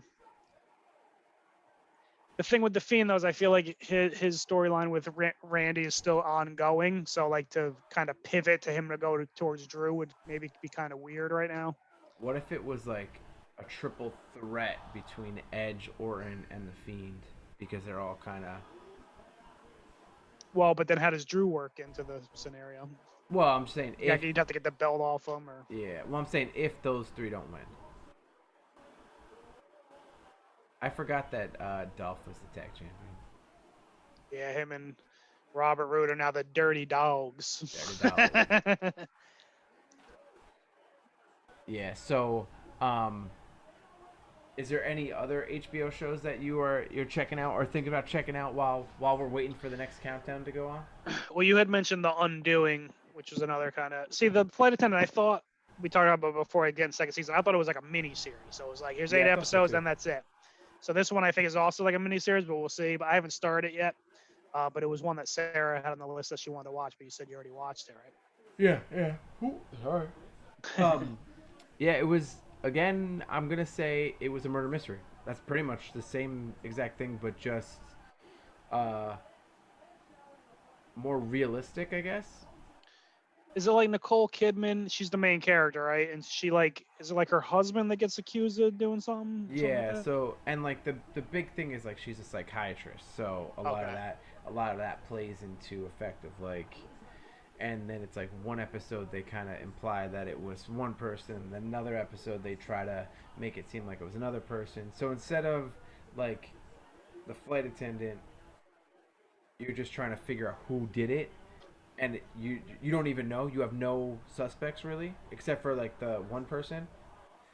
But this is like they kind of give you, I don't know, 4 or 5 different suspects through the 6 episodes or 7 episodes to kind of, and you're going one episode you're like, oh, it's this person, and then the next episode they're like, oh no, oh no, it's this person. So it's kind of cool in that sense. But I didn't think the ending was.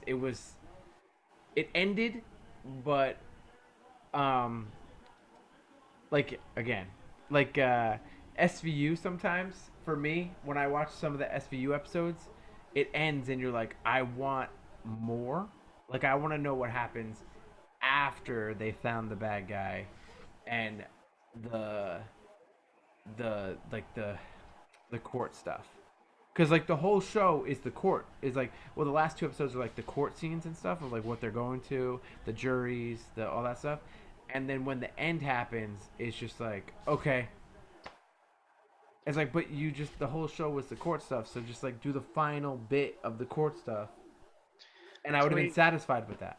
we kind of talked about this a little too. I told you I never watched an episode in SVU, and you feel like you were kind of shocked by that. But I don't know. The police procedural thing has never been my jam.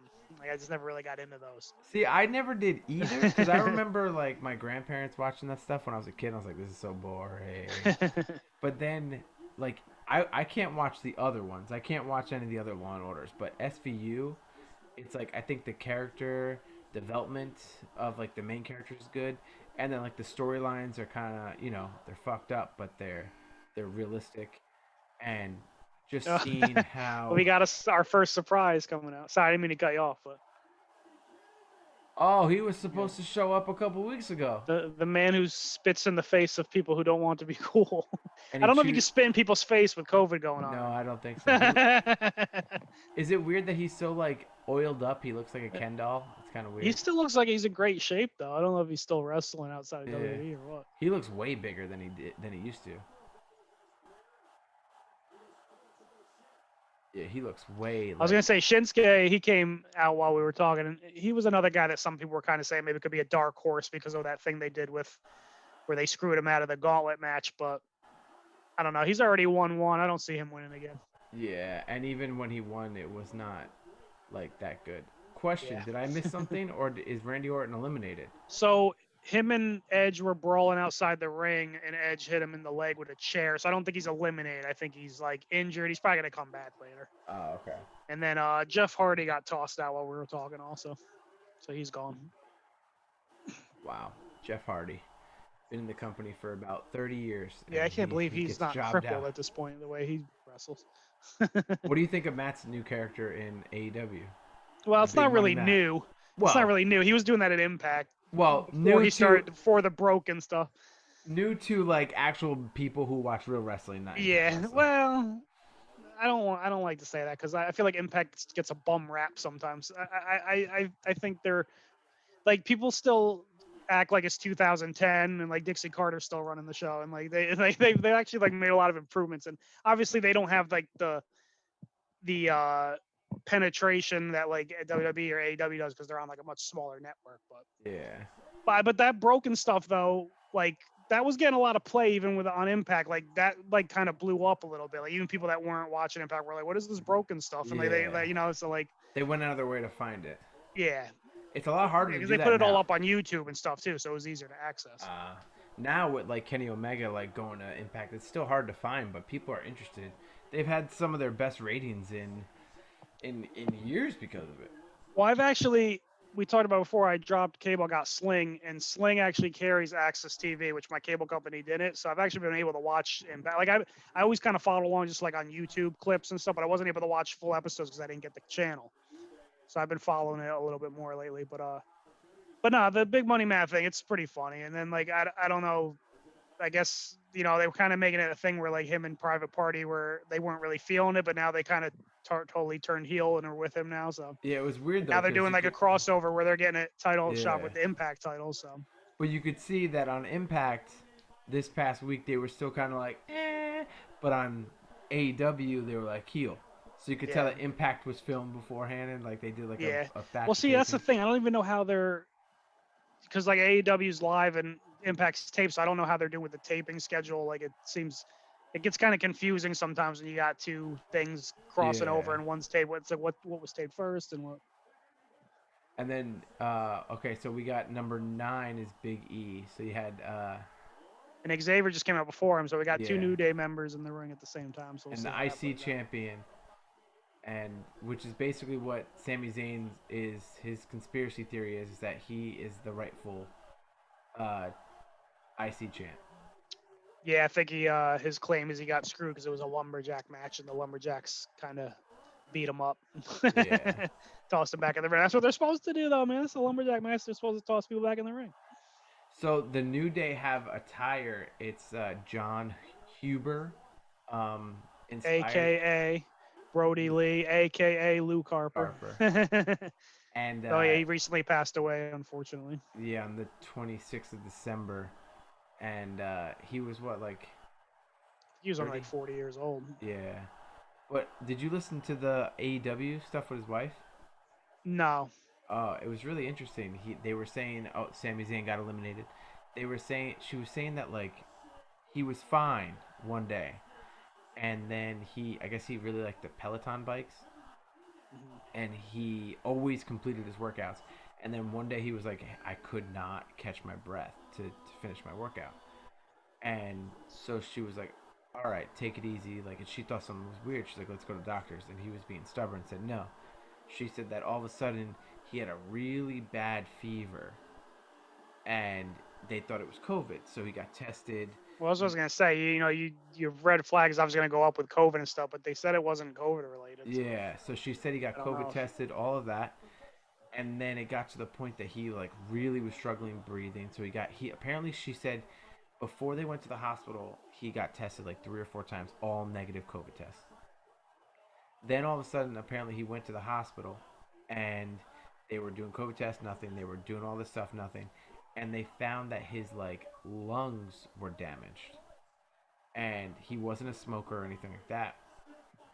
And apparently, to summarize it, is that his when he had this like really bad fever for like 2 or 3 days, and the doctors basically, when it was all said and done, they said that his lungs basically got scarred and just scarred up so bad that they were basically unusable, and his lungs essentially just gave out on him without any. And then the doctors were like, that is something that we've seen from COVID patients, but all of the tests they did, none of it came back as COVID.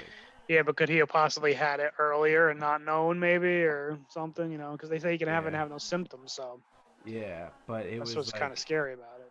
and they said that he did the nose swab, he did the fast results, he did, apparently there's like something that you can like, if I'm saying it wrong, I'm saying it wrong, but like you can dip something into your lungs to get like some cells from your lungs to figure it out too. And apparently he passed all that, and he basically went from a healthy full time wrestler to unable to breathe, and then it was like a slow decay from that. And they did these like experimental things to get his. Then they like apparently they did something that they got his blood from his legs, pumped it into his heart, so it skipped his lungs. I don't know, something like that. And they said that like they tried everything. They were about to do a lung transplant, but then his body like suddenly gave out, and he basically passed before he was able to get a lung transplant. And it was all within 4 weeks. That sucks, man. Yeah, and it was like it was like an hour long, and she just kind of went into detail about like her experience and stuff. And You can't get it. Yeah. Sorry. no, it's all good. Um, the sad part is that she didn't tell the kids. She just said that dad's sick and he's in the hospital. She didn't want to like lie and say like he's gonna be fine. So they're like, she said that they were sick, and I guess Cody Rhodes and Big E were really close to them. And on the day that she actually had to take him like pretty much I think off. Kofi too. I think Kofi talked about how their kids were friends and stuff. Yeah. But on the day that she basically took him off life support because his body was failing him, she had Cody and Big E there with her to tell the kids that that was the day. It's kind of sad. Yeah, it sucks. Yeah. But it looks like his son. They're making him a big star on TV now. So. Yeah, no, -1. And she even said like she got really mad at the end, and she was like, for all those people who think that like AEW is exploiting my family and exploiting my kid, no, they offered all of this, and like they are making my son who just went through some of the hardest stuff of his entire 8 years of his life, losing his father unexpectedly.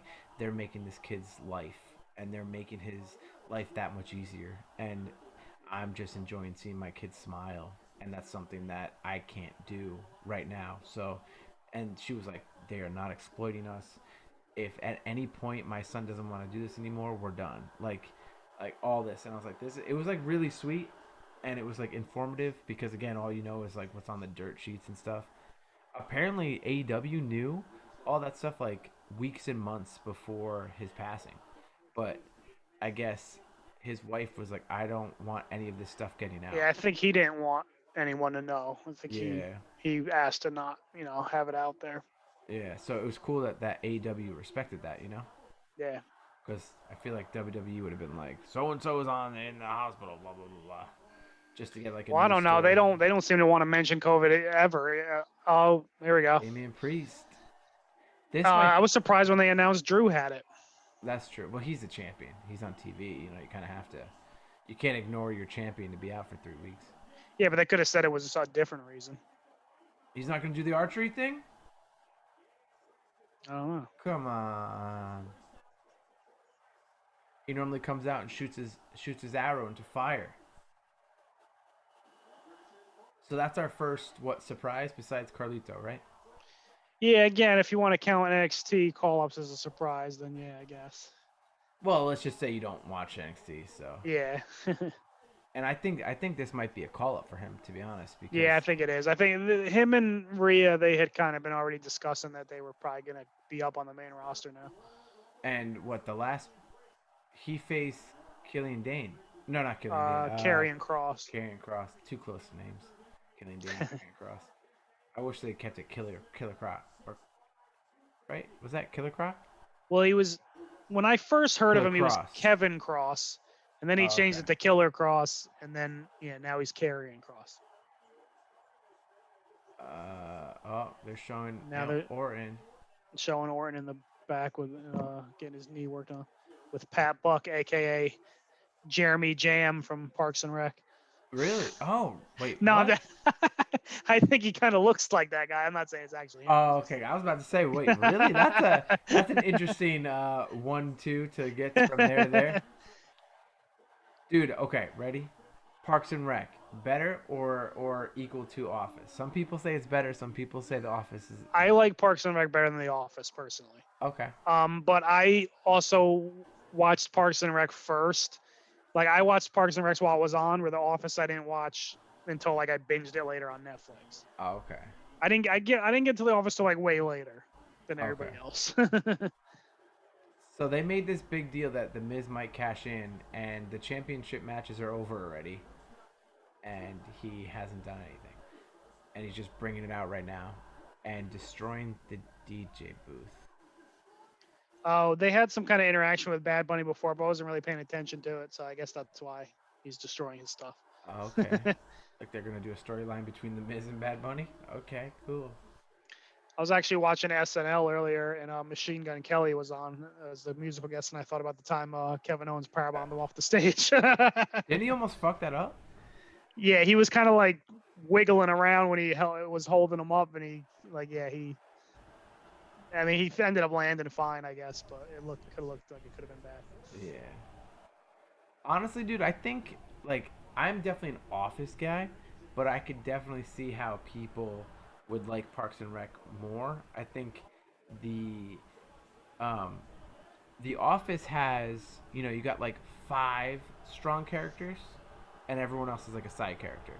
I think Parks and Rec, they build so many more characters, which I think that's why people enjoy it more. If that makes I feel sense. like they have more likable characters too. But I mean, you got Leslie Knope, you got Andy Dwyer, Ron Swanson, you got Tom Haverford, my personal favorite. Yep. And then like you got Donna, you got all these different characters that you actually get to know. Aubrey, that's not her character's name. I'm sorry, I said it. Yeah. April. April, yep. So and then you get Chris and. Oh, we got Bad Bunny going to the top rope. Oh my God, Bad Bunny! He almost fell. Oh my God. Not bad. He landed okay, but he almost slipped. That 1 foot slip, that's for sure. Yeah. That would have been funny. Um, but yeah, you just like I feel like you build a stronger character. There's more characters to build a stronger character, to build a stronger bond with. The Yeah. Office has that, but it's like Michael, Jim, Pam, Dwight, Yeah, pretty much. and They're then like the four Andy, main ones. and then Andy toward the end. The Nard Dog. The Nard Dog. But you know what I'm saying? Like that's pretty much it. Like every other character has side stories, but they're not like, and those side stories don't really even touch until season 4, and it's only what 9 seasons. So, but I think like Andy and April and all them, they start early. Even Ann Perkins, Mhm. she comes and goes, but like that's a character beat. And then you got what's her face? Money, please. Oh, Mona Lisa or whatever. She's the one. John Ralphio, he's the best. He's not a main character, but he should have been. But he's in it enough that he makes an impact on the show. Dude, I always think about, and it makes me laugh so hard. It's like one of the last episodes of the show, but you know that they do that thing where Tom Haverford's making like that video where he's gonna propose to his girlfriend, and there's Huh. like he's like goes to like a jewelry store, and then like John Ralphio's like the bad guy, and he comes in with his goons, and he like flips him over and smashes him into like the jewelry case. You don't remember that part? No, You I gotta, remember that part. and then like John Ralphio's like, "Oh, you want the big dog? You want the big dog?" And he kind of like runs at him, and he flips him over into the thing. And I just always think of that. It's the funniest thing. It also makes me think of Roman Reigns when he says, "You want the big dog?" Or just like the one episode when they have the snake juice. Yeah, And they all they're drink all and like, get mad drunk, and and they're all like just dancing to the camera. the next day, we also didn't mention who's the other character, Ben Wyatt. Yeah, Ben Wyatt. The next morning, he's like, "Oh yeah, I got up this morning, I ran a 5K." She's like, "Really?" He's like, "No, I threw up in the shower." But that's Chris Traeger, the one that would run the 5K. Yeah. But that's what I'm saying. Like that's like 9 characters that we just mentioned, Yeah. and they're all so different. I mean, April and Andy are kind of similar, but in a way, like they're similar, but they're not. But every single character is just so different and unique, and I think that's what drives a lot of people to that over The Office. Yeah, I agree. And I think that Parks and Rec had a more satisfying ending. Yeah, I don't know. The Office finale was pretty good though. It's one of the better finales. True. I don't know. I like seeing like the future aspect of it. Let me ask you this. Sarah and I just got done binge watching The Sopranos. We had never watched it before. Okay. And you know, the ending of that show is very controversial. And that's all I know about that show. Well, see, that's the thing. I had known that because I just thought that was like a known thing that everybody knew because of like how the ending is. And I said it one of the episodes. I said to Sarah something about Tony dying, and she's like, "What? I didn't know that." I'm like, I thought everybody knew that. But then obviously, like, there's controversy about actually if he did die or not. It's kind of up for debate. I think he did, but I was gonna say, what is the show that you think that had a very unsatisfying ending? Because that was one that people get all up in arms about the way it ended. Real quick, we are not on number 18. Yeah, and we got Kane coming out. Who that's a little bit of a surprise. He hasn't been around lately. Yeah. Also, Daniel Bryan came out before him, so which again we said was one of our picks. Daniel Bryan and AJ Styles. So those are our 2 picks, and there's Bryan's still in. AJ hasn't showed up yet. I'm trying to think of a show that I just like did not like the end. Like, you ever watch oh my God, what's this show? What? It's a football show, fantasy football. The League. I never watched it. I heard it was good though. Dude, that show was really good until last season. Last season, the ending's not good. No, the ending's not good. But it's a comedy, so it's kind of same feel as like Office or Parks and Rec, but a little bit more football, like bro-ish, a little more bro-ish. I honestly feel like more often than not, the endings of shows are kind of like. It's Ricochet's out and he just got killed. Oh, we got Team Hell No reunion. Oh, that's been a while. Daniel Bryan's like, hey, remember me? Kind of like the Yeah, Thor in Ragnarok. he's not gonna get a hug. He's gonna get choked or Remember something. like Thor in Ragnarok? He's like, I Yeah, work I with know him. him. He's a coworker. And then he just like No, Hulk I was just wrong. They smashed did him. hug. Wow. Oh, how sweet. Yeah, okay, I was right. I was half right. That's funny. Um, one show I really liked, but the ending kind of fell flat, is Lost. Yeah, I never watched that one either. I kind of know how it ends though. That's the thing with all these shows when you don't watch them in real time and then you hear about them later. It's hard to like not know how it ends, and then it kind of makes you not really want to watch it that I much. wouldn't honestly. I think Lost is one of the best shows I've ever watched, but the ending just didn't hit it. Just like the whole show was up here, and then the ending was down here, but it didn't. It didn't ruin the entire show for me. There was some. I was thinking about another. Oh, Kane got eliminated by Damian Priest. I was thinking about I was another gonna say show. too, Kane got a little bit of a gut. I don't know if the mayor's been working out as much. You gotta think it's COVID. He's the mayor. He's trying to take care of all the political stuff. So I mean that makes sense. Little bit of background here too. We got Damian Priest and Matt Riddle going at it, and apparently they trained together. I think Damian Priest actually had a hand in training Matt Riddle at Oh the wow, Monster Factory. interesting.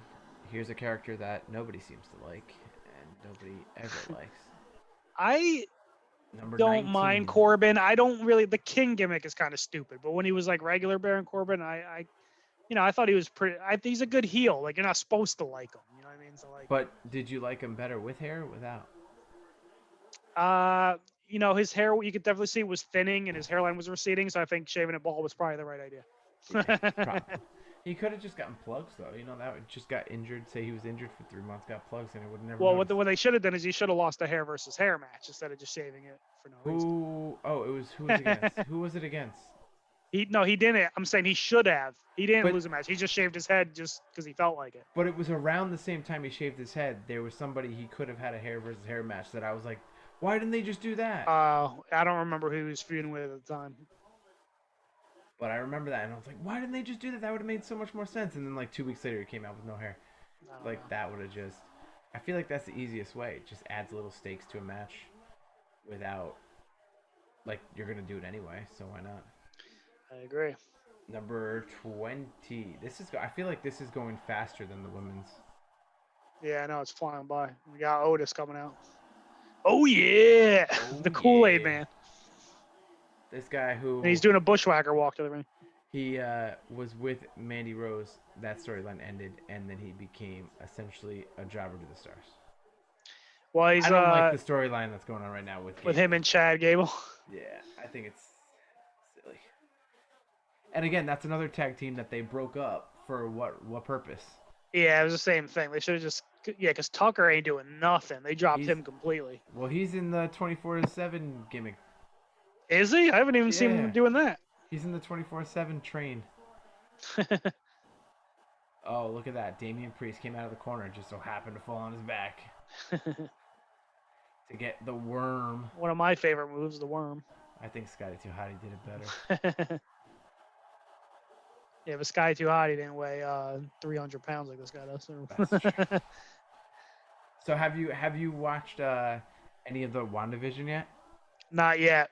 I'm waiting for all the episodes to come out so I can binge it. I think it's only eight episodes, so they're on 4 now. I know that me and Andy were planning on doing like a review of it. It's good. It's good but weird. The first 2 episodes are good and they're fun, but you're definitely like, what is happening? And then like episode 3 and 4 kind of start like explaining what's happening, which is cool because I thought it was gonna be like the weirdness for the whole time, but it's like a nice slow build. So don't expect to be like first couple episodes you're gonna be very confused. Yeah, I mean, when they first announced all these Marvel shows, I wasn't even sure. I was like, I don't even know if I'm going to want to watch all these because, like, it's just so much freaking content. But then, when they said this one's going to tie into the Doctor Strange movie, so I was like, all right, I probably should watch it. And then, like, I did think the concept is interesting, like, with how they're kind of, like, parodied in the sitcoms and stuff. And I was like, I'll watch this one. I don't know if I'm gonna watch all these Marvel shows though. This Marvel Star Wars stuff they're pumping out. It's like, how many hours in a day do I have to watch TV, But it's good so man? far. It's good though. I mean, you caught up on Mandalorian? I haven't watched one episode of Mandalorian. Oh my dude, it's okay. Okay, I don't know if you heard the review, but I skipped that episode because I didn't watch any Mandalorian. okay, because yeah, it is a spoiler. Mandalorian is probably the best Star Wars content in the last 30 years. That's the Did thing. you? I'm not a huge Star Wars guy overall. Like I like it. I've seen all the movies, but I'm not like a Star Wars fanatic. Like the episode you guys did, we were talking about Star Wars, and you were going like in on it. Like Uh-huh. I'm just not into Star Wars like that. You know what I mean? Like So okay, out of the three, the prequels, the OG, and the new ones, which ones were your favorite? probably the OG ones. Okay, so this has more of an OG feel with actual storyline and deep storyline, and it's good. And So it's it like takes place after Return of the Jedi, right? it takes place, yes, after Return of the Jedi. So again, it falls into that same like timeline that you're familiar with. Right. Okay. So it's before the New Age. It's like 5 years after Return of the Jedi. Yeah. Oh, you know what? We got Bobby Lashley coming out right now, and I forgot about him. I could see him winning too, actually, because I feel like the Hurt Business has been getting a pretty good push. I thought the U.S. title was going to be defended on this because Riddle just won that gauntlet match to get the. Yeah, that's Wow, true. he just tossed Dominic Mysterio out. So Rey Mysterio, if you guys remember him from like the '90s, his kid's now wrestling with WWE. Yeah, if anybody remembers the custody of Dominic storyline with Oh, with Eddie Guerrero. Ray and Eddie Guerrero, well, Dominic's all grown up now and he's a wrestler. Oh wow, Damian Priest is out. You had Yeah, see, Lashley's cleaning house. So. yeah, he's cleaning house for sure. Oh, and we So, got a but little stare down now with Lashley the and two Big big E, men. two gigantic Tosses. men. So you got there's one, two, you got five people in with Randy Orton expected to come back. So you got six, and we're on number 22. Oh, and that reminds me, another thing I kind of forgot to mention. We're talking about picks.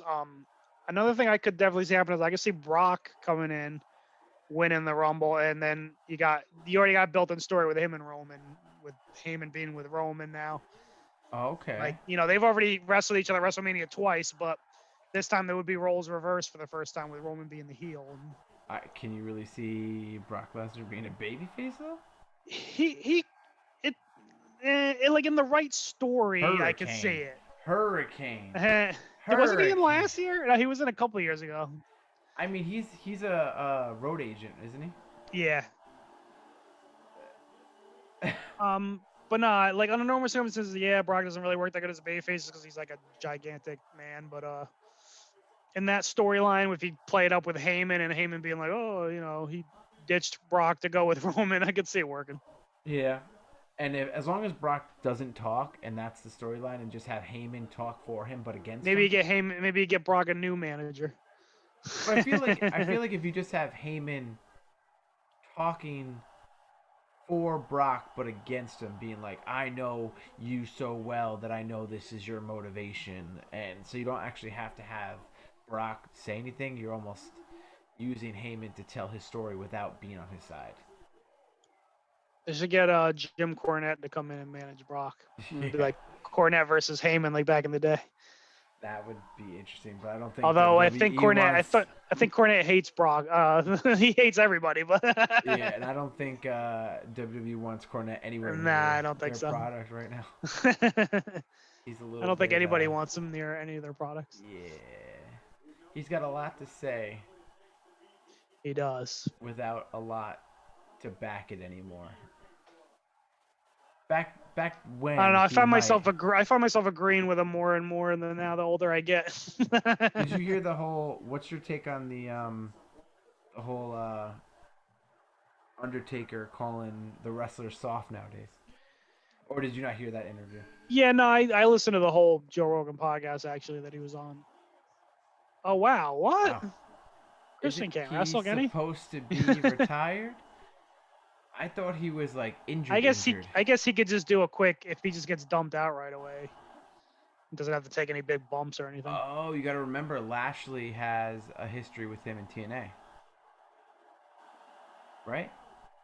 Well, I mean, they were both in TNA, but I don't know if they had any storylines together. I feel like Christian might have been gone already by the time Lashley came in. Look at Edge. He looks like he's about to cry. And Riddle, oh, pull him out. Pull him. They're about to gang up on him. Yep. Oh, is Kyle O'Reilly in there? Oh, no, that's Daniel Bryan. I thought that was Kyle O'Reilly for a second. Oh, Lashley's out. Lashley's out.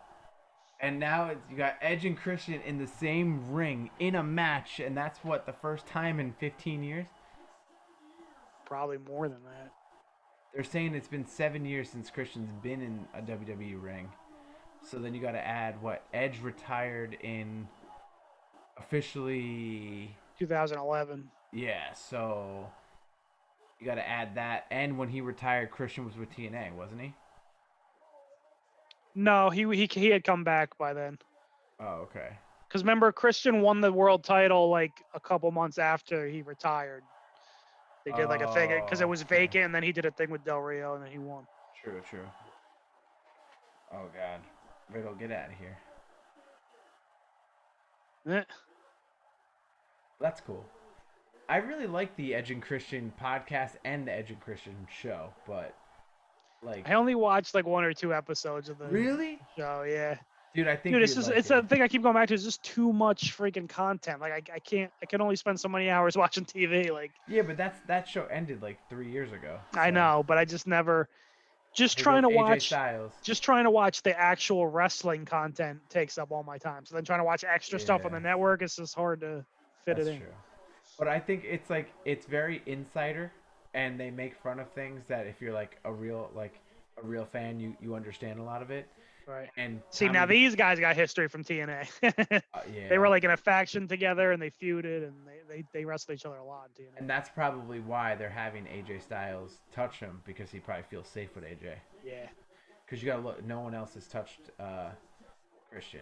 Even Daniel Bryan went to go touch him, and then he walked away.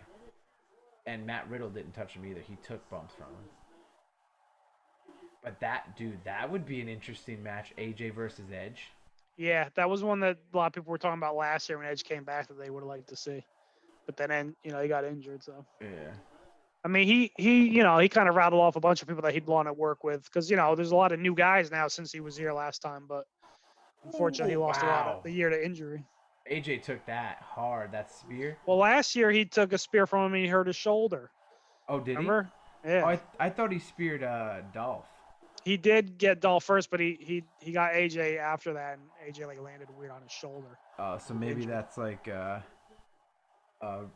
replay from that last year. Wow. Okay, so that timer was really quick. Yeah. Right. That was like the fastest one yet.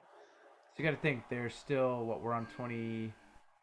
Let's see, 26. Here comes Ray. 26. Here comes Ray. So you got 26 and.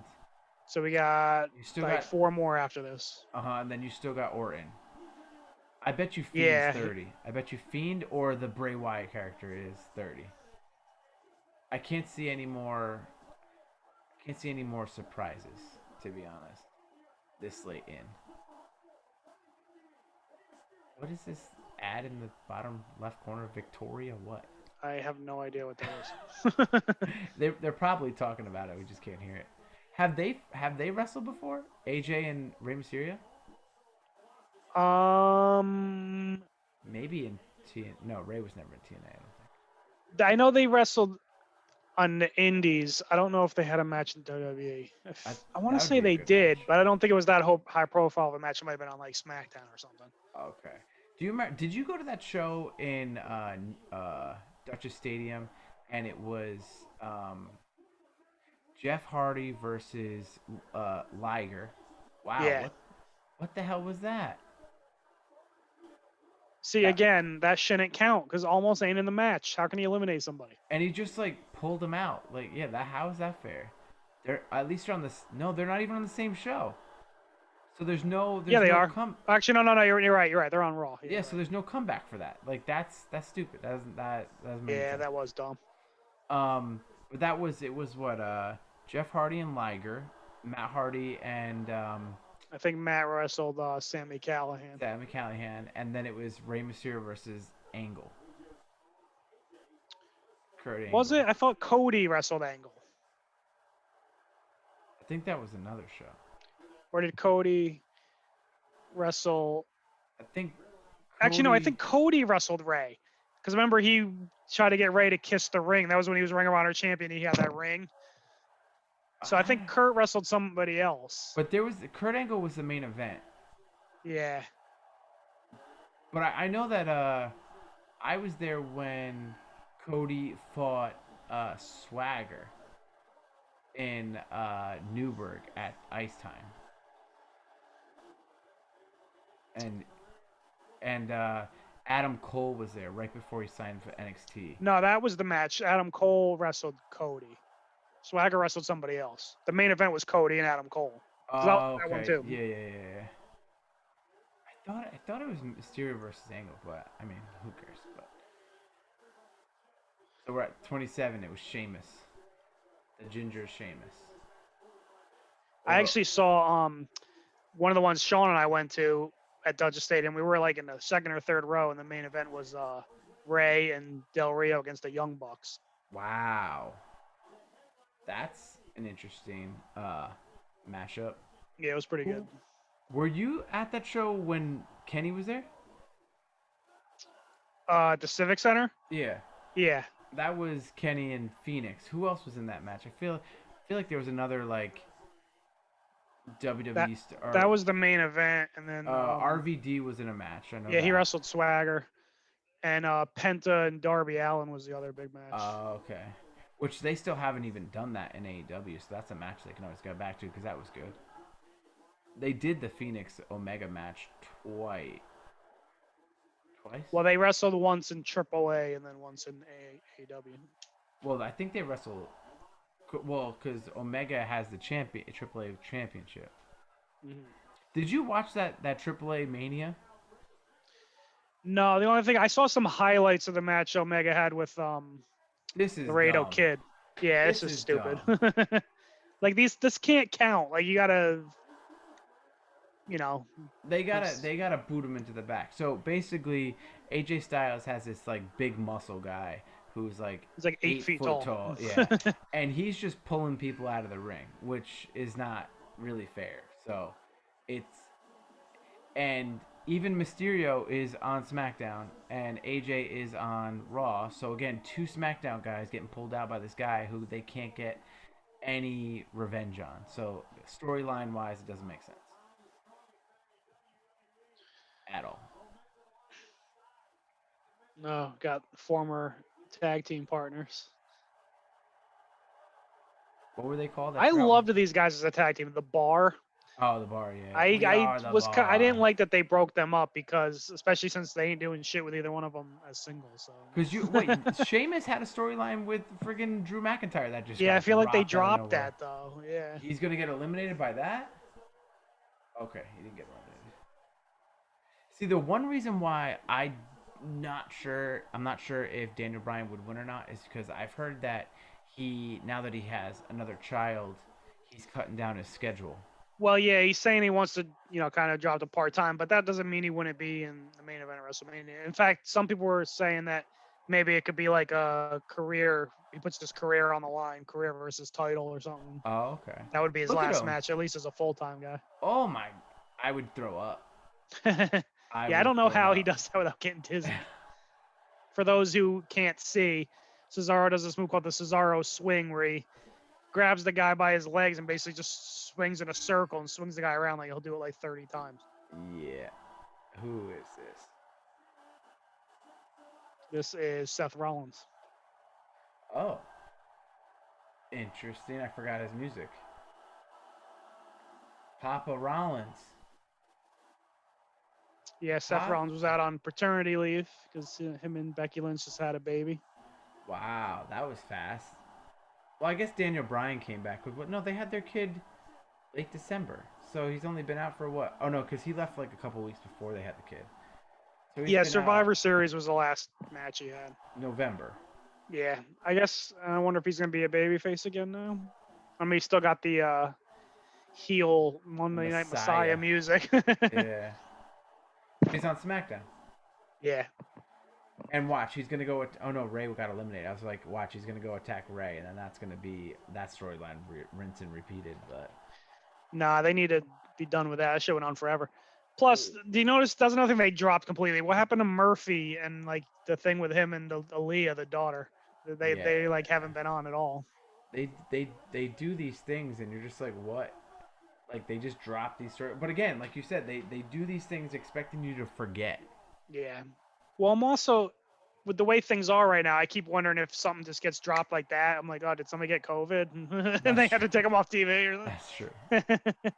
But you hear all these stories of like these wrestlers that had COVID, then they didn't say anything. Like they said that, or Jericho said he had it, and then Matt Jackson, Young Yeah. Buck said he They said had it. that's when they were doing the thing where they were just showing like their feet kicking people because Yeah.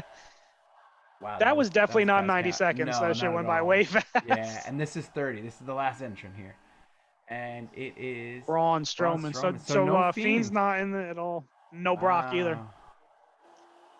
Actually, I did not even. I forgot Strowman because he's been Well, gone for he a just while came too. back on SmackDown though. I don't know Yeah, if you saw SmackDown, but he came out at the end and wrecked I saw. everybody. I saw clips. Most of the time, I just watch clips. You know, I think it's gonna. What was that? I think almost whatever the guy's name is gonna come in, and it's gonna be tall man versus tall man. Oh, Yeah, Braun might put a stop to this shit. imagine if he didn't catch him though. It'd be you're fired. Wow, We almost saw a replay of big show the getting Andre the tossed. Giant Battle Royal. Yeah. All right, Cesaro's eliminated, so now we're down to like 6. Riddle's in. I'm still surprised that Riddle's still in. Oh, there goes There goes Sheamus. Sheamus. We still got our 2 picks, Daniel Bryan and AJ. Yep. And then Riddle. And wait, Yeah, I don't see Riddle winning though. but you still have. Oh, there goes Wow, AJ. AJ. Do you see what Braun did? Uh huh. He redirected. He saw almost was there, so he chucked him on the other side. Wow. So okay, AJ's out, but you still got Edge, Christian, Daniel Yeah, I could Bryan, see Braun Edge winning Strowman. also, but I'm still gonna stick with Bryan for I could see an Edge now. versus Drew McIntyre, Yeah. but then I could see that there's a storyline with Orton beforehand, or Orton's gonna Oh come yeah, back Orton's and still throw in him it out. technically. Yeah, I forgot about Technically, that. yeah, that's gonna play a role. It's gonna be Edge and Christian as Although it's like, kind of not fair that he got to sit the whole match out and then come well, that's what Rusev did that one year that you thought he was gonna win against Roman. Yeah, interesting. So, okay, Rollins is back after paternity leave. You got Daniel Bryan, who just got back from paternity leave. You got Edge, that just got back from a big injury. You got Christian, who hasn't wrestled in 7 years. And then you got Braun, who's been out for 5 months. And then Matt Riddle, who gets jobbed out every week on TV. Did you? this would be a good match. Yeah, I think Matt Riddle and Bryan would give Daniel him a Bryan. lot too. Yeah, be pretty hard hitting. Ooh, there wasn't that many NXT guys. I think No, Damian Priest was the only one. and even him, like, it's He's kind of like like a I think call that's up. like a full time call up for him probably. So they didn't really have any like one off NXT guys. Yeah. Normally they have something. Ooh. That would be a good match. Edge and Daniel Bryan haven't been in the ring together. What about Andrade? When's he coming back? Oh. He's been out for a while too. You would think, I heard he was injured, but then I heard that he wasn't injured, so you never really know. But he's engaged to Charlotte, so you would think Charlotte's back on TV. Yeah, I think some people were saying that thing with Lacey Evans and Rick could be like a setup for him to come back and be with Charlotte. Okay. But still, what are they gonna do? They're not gonna do a mixed tag with Flair and friggin' against Andrade. So I don't know. He gets Orton to be his bodyguard Yeah, on maybe. Raw, right?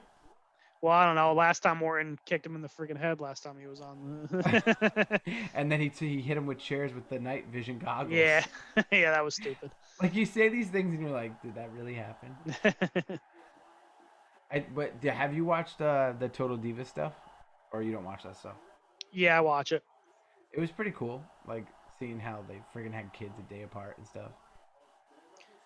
Yeah, we're trying to figure out like, is there like something for that where you're like twins but you're cousins instead of brother and sister? I mean, that's kind of what it is. It's like they live next door to each other. Their moms look exactly the same, pretty much.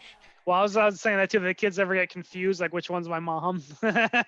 There's one big difference, but besides Yeah. that, No, honestly, even I can even tell the difference between them just by their faces. You can tell, yeah. Now, like Brie has kind of like a skinnier face or something. Like you yeah, can kind yeah. of tell. But it's just like cool how you see like again, Daniel Bryan as a wrestler, but then you got to see that like different side of him, and I think that's why I like those like that show. I'm not like into those reality shows, but it's like a wrestling reality show almost. So you get to see the people you see on the wrestling Well, that's in why like I a always like different when you watch Total outlook. Divas. I always thought like the guys were the funniest part, like when Rusev was on and stuff, and Yeah, like, yeah. and then I like don't, Ambrose was on a couple of times when Renee Young was on there. yeah. I don't really like the whole Rusev shit Oh, going on. there goes Daniel. Wow. So, wow, Huh. I'm kind of I don't know. I don't know who's gonna win now. I guess Rollins could win, Or but Edge. he Or already won Edge. one. Yeah, Edge, and I guess maybe even Braun. I can't see Orton. No, Braun was already in the main event last year of Mania. You can't really give that to him Well, he twice. wasn't really in the main event. He was in a title match, but it wasn't the main Well, it was for the event. yeah, Plus, he was like a late replacement. Remember, it was supposed to be Roman. yeah. But then Rollins has been in the main event in WrestleMania a couple times. Has he won a Royal Rumble? Yeah, he won it 2 years ago. Okay, so you have Braun who's in the main event. You have Rollins who's been in the main event, and you have Christian who's definitely not winning. It's definitely going to come down with something with Orton and Edge, Edge. I hope Orton yeah, doesn't win again though. He's already won two. yeah. Oh, there goes Matt Riddle. So Matt Riddle is basically an And actually, MMA Edge guy. has already won one too. I don't really love when guys repeat win the Royal Rumble. I like it to be like a fresh guy every time. Imagine if Christian won. Like the likelihood is at a zero, but still, Yeah. I think that they're gonna team on him, and it's gonna be Edge and Christian last, and they're gonna look at each other.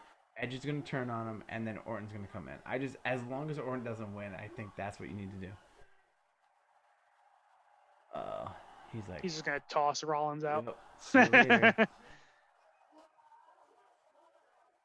Oh, maybe That not. was dumb. You should just throw him over the top rope. Yeah, exactly. He's like, I don't want to hurt you. You're a new dad. You got to go home and take care of a infant. I'm surprised that Rollins is even up right now, man. Like, when you got a newborn like that, you're not making it to 11 o'clock at night. You're lucky you make it at 9:30. As soon as that kid falls asleep, you're out. Because when they're that young, man, they like you try to put them down at 7. Let's just say they're up at 9, they're up at 11, they're up at 1, they're up at 3. Like that's just how it goes for the first couple of weeks to months. Yeah, I wouldn't know, and I never will know. Yeah, maybe. You never know. Things that you never say never. That's how I look Yeah. at it. I mean, once you get to, I mean, Banks right now, he goes to sleep at 7 and wakes up at 7. So I get that 12 hours every night now. But That's it good. took a little while to get there. Last night he woke up at 4 o'clock in the morning, just screaming bloody murder. Don't know. He must have had a bad dream or something. But we were like, when was the last time he did this? Oh, there goes Christian And Strowman. and Strowman. And Okay, so Edge is gonna dump Rollins out. They're gonna think he won, and then Orton's coming back. And here goes Edge is like, I'm going to WrestleMania, and he's getting RKO'd. Boom, called it. They really about to give Orton a third Royal Rumble win? But he's already faced Drew like 18 Or no. times. Over. Oh, there you go. Wow. It's Edge.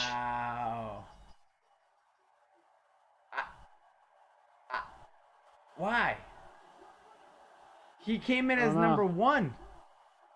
I didn't see that coming. I had it in my mind, but definitely not in a high high likeliness of happening.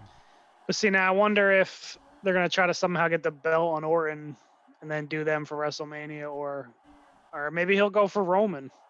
Spear versus Spear. He did mention Roman was one of the guys he wanted to work with. So. I mean, there's a lot of ways to go as long as Edge is healthy. But again, he signed a deal that he's doing 3 matches a year, but he couldn't do 3 matches in the first year. Obviously, he did like 2. Well, he did Mania and the greatest. Well, if you count ever. the Rumble, I guess he did 3. I guess because he did the Rumble, he did okay. Mania, and then he did the greatest. Yeah. But like, why are you gonna give a guy who just came back from injury, a 47-year-old dude who was retired for almost 10 years, over A some feel-good comeback story, man. But bro, that's why WWE's where they're at, because they're not pushing the young guys. I agree. They have all these guys who are young and upcoming, and you're gonna just although we were again. calling for Daniel Bryan and AJ, they're not exactly young up and comers. But they're in their prime and they're still wrestling every single week. So yeah, they're older, but neither of them have ever won a Rumble. So it would have added some kind of. But the fact that you had Orton who's won it twice, now you have Edge who's won it twice. How many Royal Rumbles do you think this is? When was the first Rumble? 1988. Okay, so you got 32 years, and between the last 2 guys in this one, they won 2 of the last 32. Then you got Austin who's won 3. Then you got Shawn Michaels who won 2? Cena has 2. Roman. Triple H has 2. Roman almost had 3. He only won 1, but he almost had 3. Like, if you keep giving it to the same people, it ruins it. Yeah, I agree. Damn. Edge, good for you, man. Coming back. Yeah, I mean, I'm not upset about Edge winning, and like, I don't mind it because I didn't see it coming. But it's like you said, I just don't love it when they give guys like multiple Rumble wins.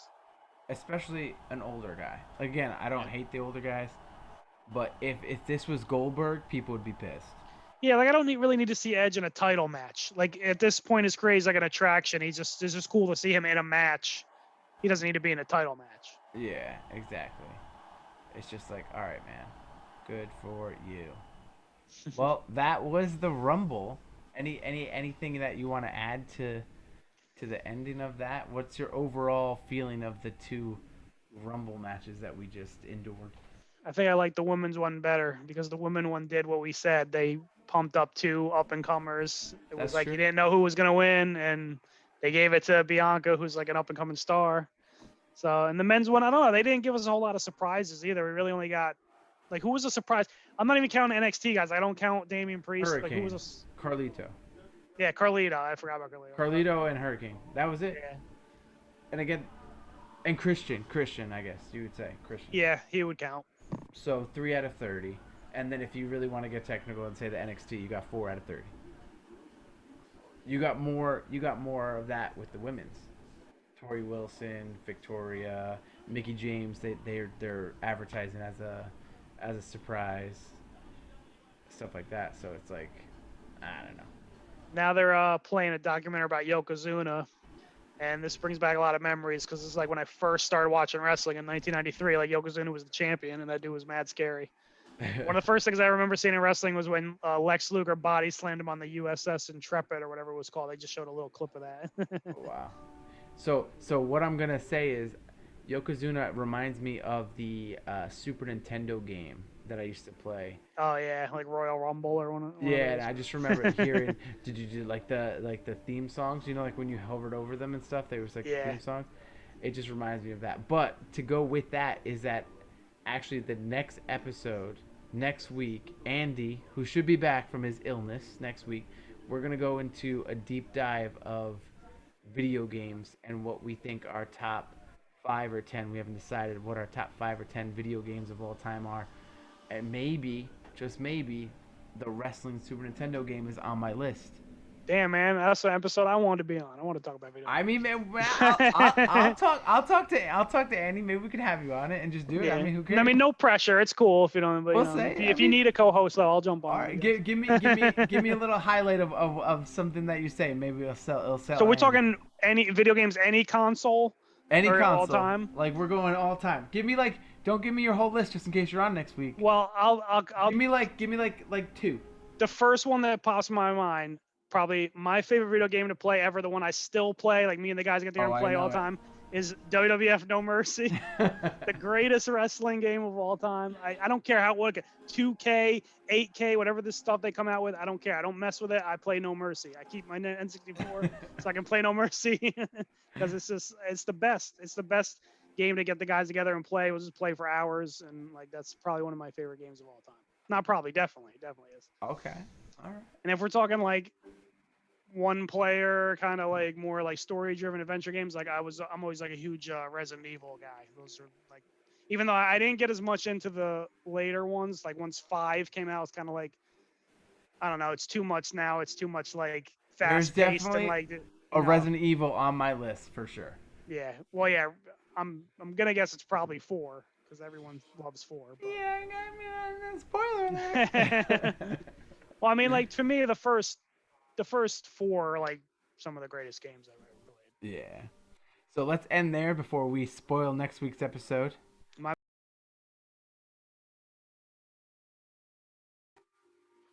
So again, we're just gonna end it so we don't ruin next week's episode again. I just want to thank Brent for covering Andy and his illness this week. Did you have fun? Did you have fun? Of course. Awesome. Watching wrestling with the bros is always fun. Awesome. Well, again, we'll have you on again, and I'll see if I can convince Andy to have you on next week, and we can talk more about video games. Thank you again, Brent, for filling in. And Thanks for having me on. Of course. And this is Rob Cedeno again. Follow us on all our social platforms, so Instagram, Facebook, Twitter, TikTok at Disaster Party Pod. You'll find us. You'll see the same logo. Like, share, review, comment, all that stuff. It helps us. Thanks again. Have a good night. See you next week. Peace out. Peace out from the Disaster Party. Bye. Money, please.